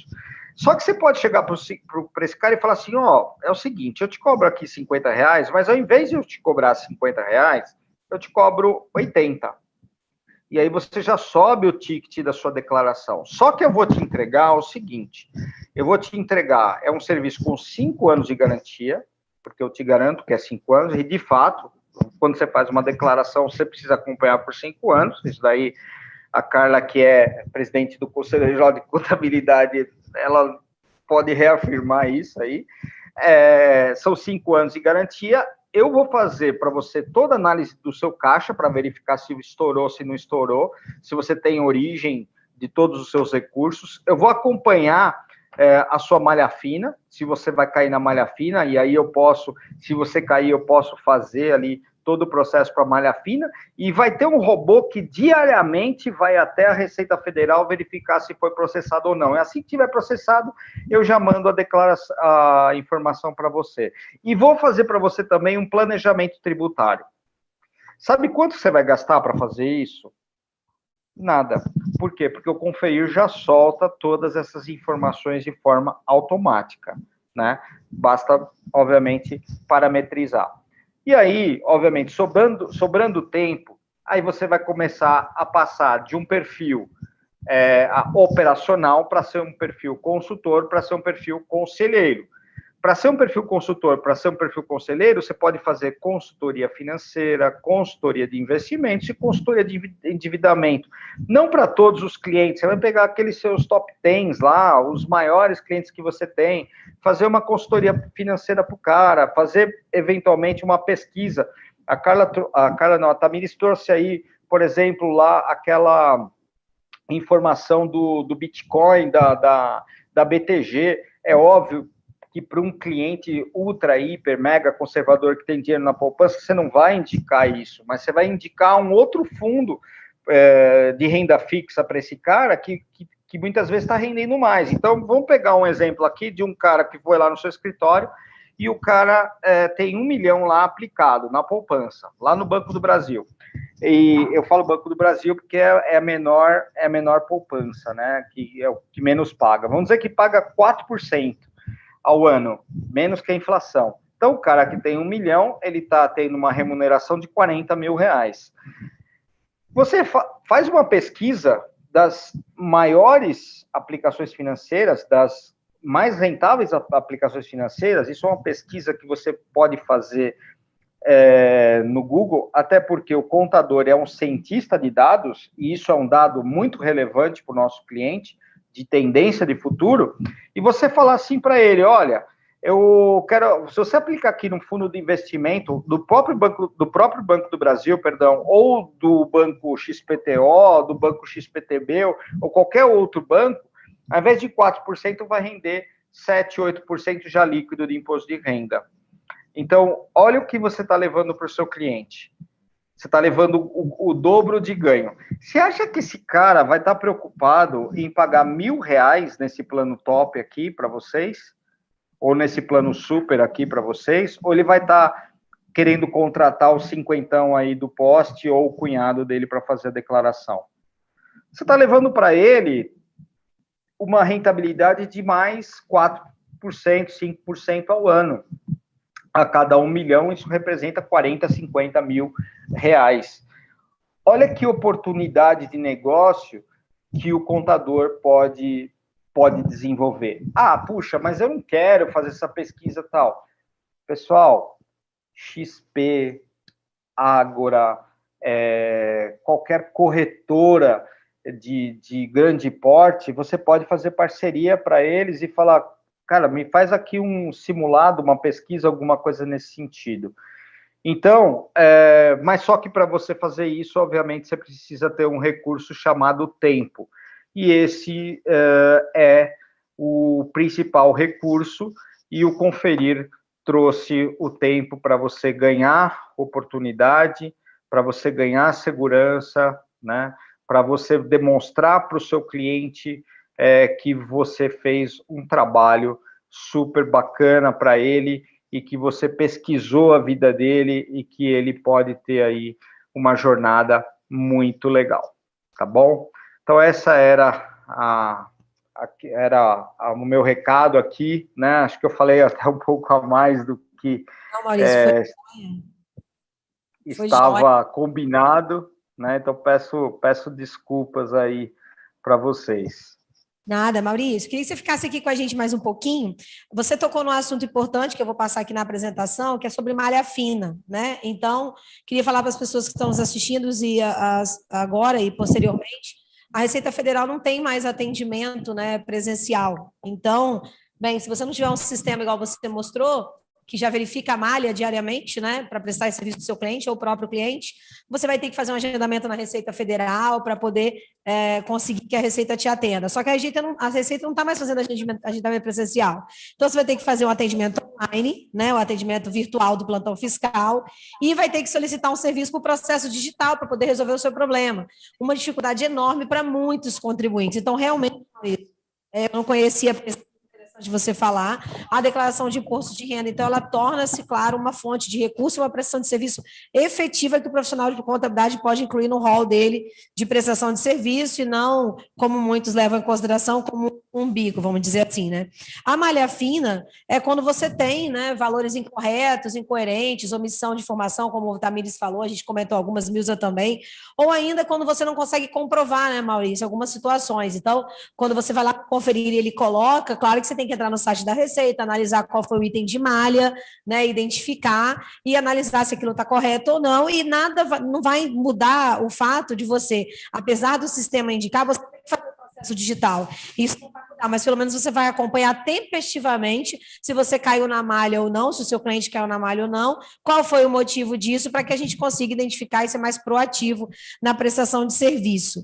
E essas formas de corrigir, você tem duas, né? Então, a primeira forma de corrigir, que eu vou passar aqui para vocês, que a gente já está acabando, é, se a declaração tem informação incorreta, você vai lá, ajusta a sua declaração, acerta ela, reenvia, né? Depois do prazo aí que você já fez o envio inicial, e faz a correção necessária. A outra forma que você tem de corrigir é se ela está correta e a documentação é que estava incorreta, né? Então, na realidade, aí você vai precisar fazer o agendamento. E queria dar um exemplo disso, que aconteceu também essa semana. A gente recebeu essa pergunta lá no CRC, na realidade, não foi nem na TAS, nem na Expertise, mas o contribuinte estava falando que a empresa declarou errado a DIF e ele não queria fazer a retificação da DIF.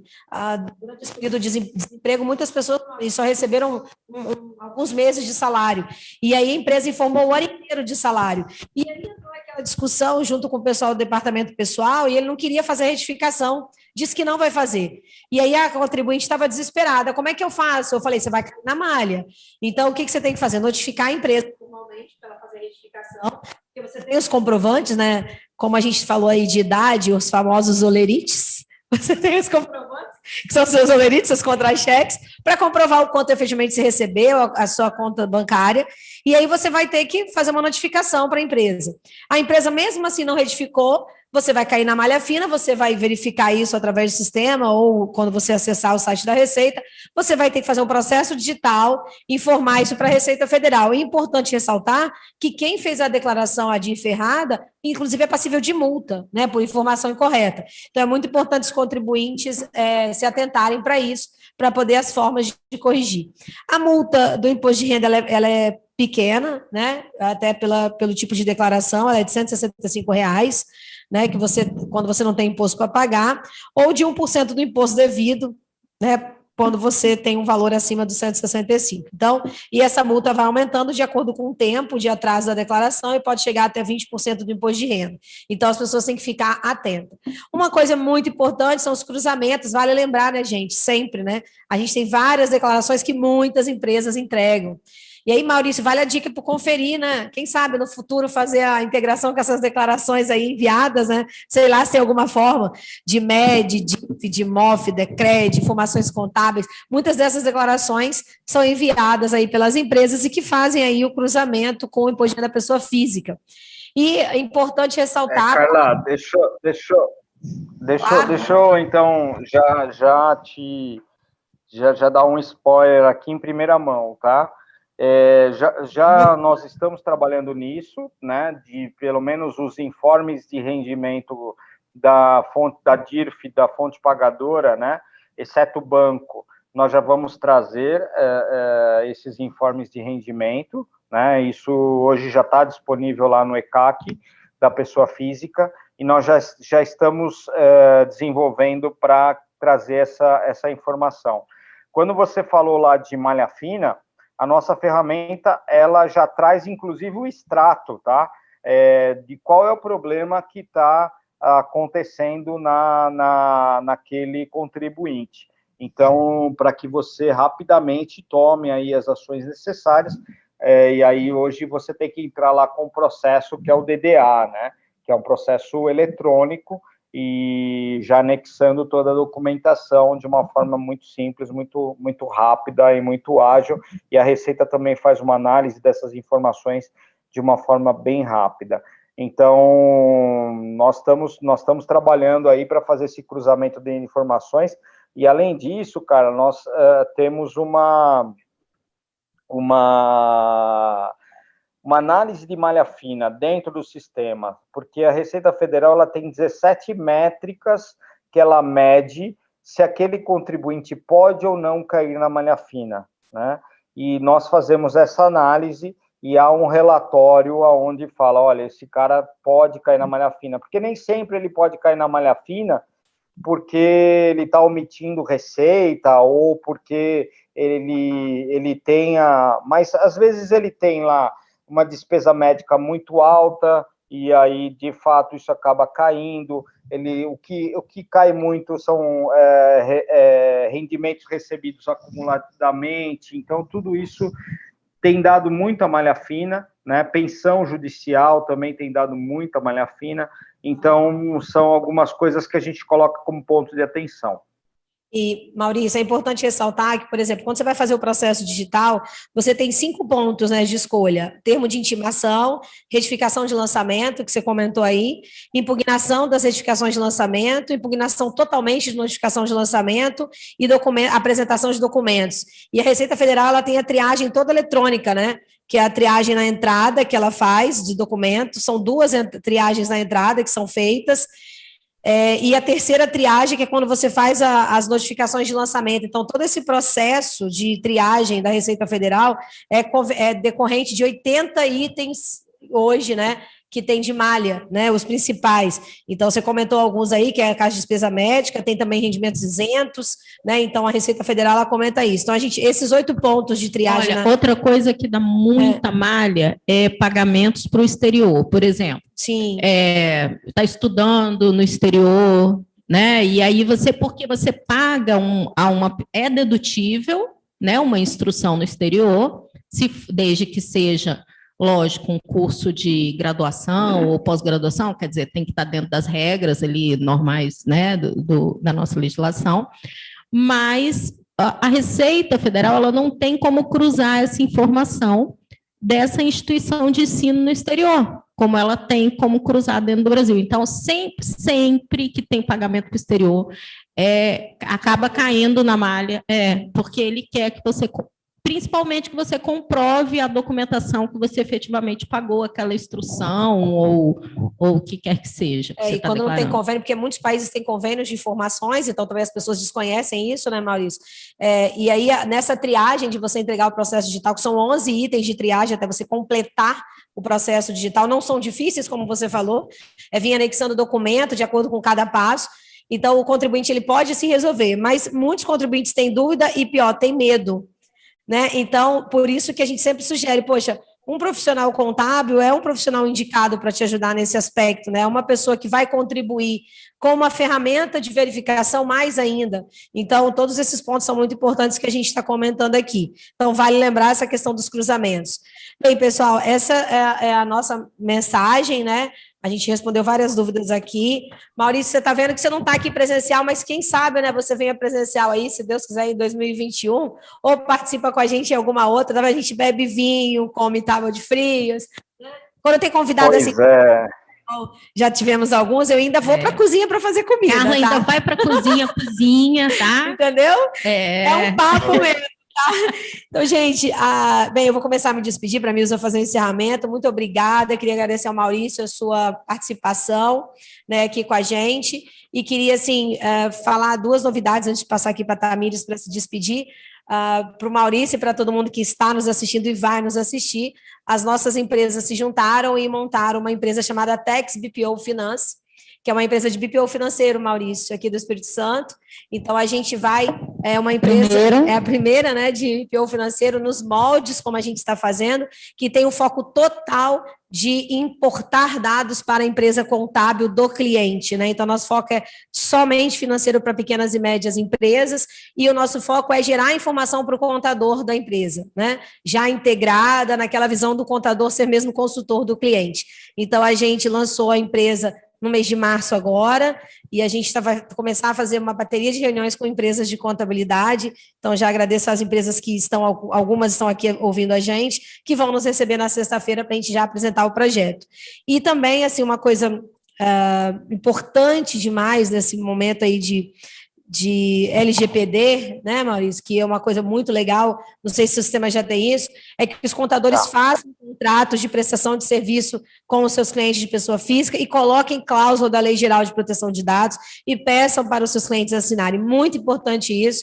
A gente sabe que dá um pouquinho mais de trabalho, eu lá na Tasso já fiz, a Dani já está mandando aqui para os nossos clientes, com a cláusula lá ligada à Lei Geral de Proteção de Dados, é muito importante isso.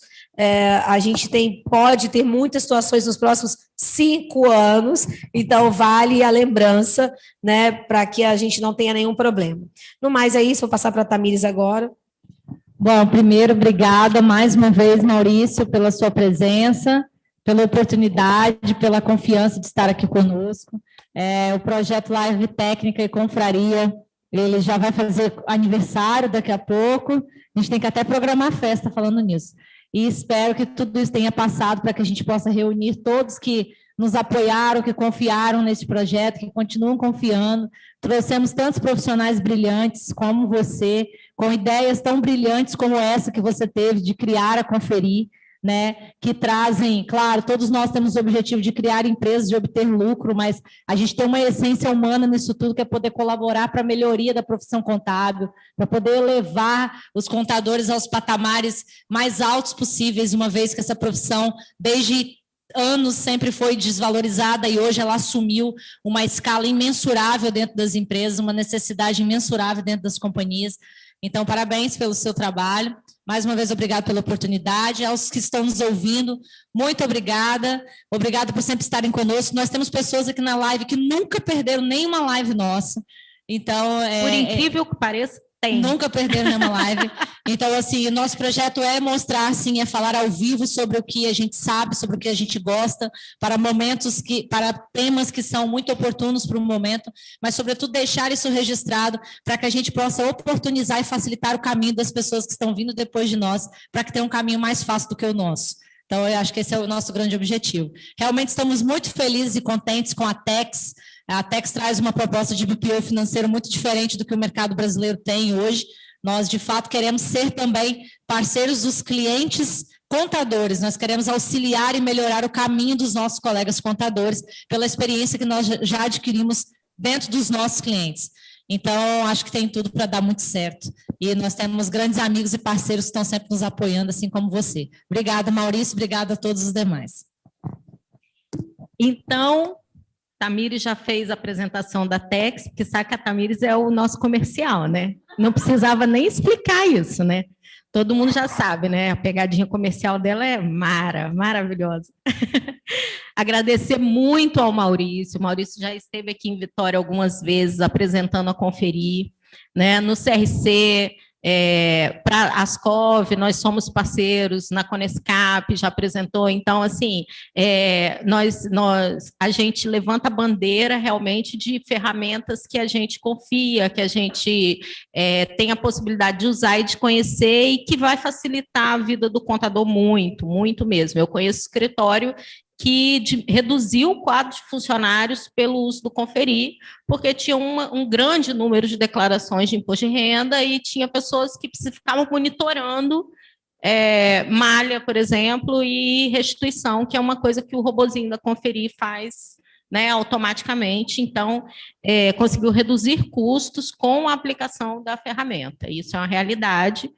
E queria agradecer muito a participação do Maurício, e ele vai ter oportunidade de vir aqui para participar e tomar vinho, que ele gosta de vinho também, então ele vai vir tomar vinho com a gente numa próxima live né? Esperamos acabar com essa pandemia para a gente conseguir fazer as coisas presencialmente novamente. Agradecer aos apoiadores da live, tá? Casa do Porto, que a Carla hoje ela não perdeu o textinho do vinho, né? A ficha técnica. Hoje ela lembrou, né? A Casa do Porto, eles sempre mandam, mas assim, às vezes pode acontecer esquecimento, uma coisa ou outra. A The Picnic Box, que manda essa tábua para a gente todo mês, maravilhosa. A Tamires que come, tá? Eu e Carla, a gente bebe o vinho, a Tamires finge que bebe e come a tábua. A Vila Vídeos, que são os meninos maravilhosos, sofreram hoje aqui para colocar, a gente tem hora que some, a gente tem hora que aparece, a gente tem hora que some, a gente tem hora que aparece. Fiéis guerreiros. E agradecer a todos que participaram da live com a gente, aqui através de perguntas, de mensagens no YouTube. Falar com vocês que a live fica disponível na página de YouTube da Tasso, tá? E no site da Tasso também, vocês podem acessar. Cadê aquele negocinho que tem um resumo das nossas páginas? Tem aí no slide? Não, das páginas? Não tem, né? Tá. Então, o site, que é tassoconsultoria.com.br, e as páginas no Instagram Tasso Accounting, no Facebook Tasso Consultoria, no LinkedIn Tasso_Scouser. A Expertise Group Expertise no Instagram e no Facebook Group Expertise Account.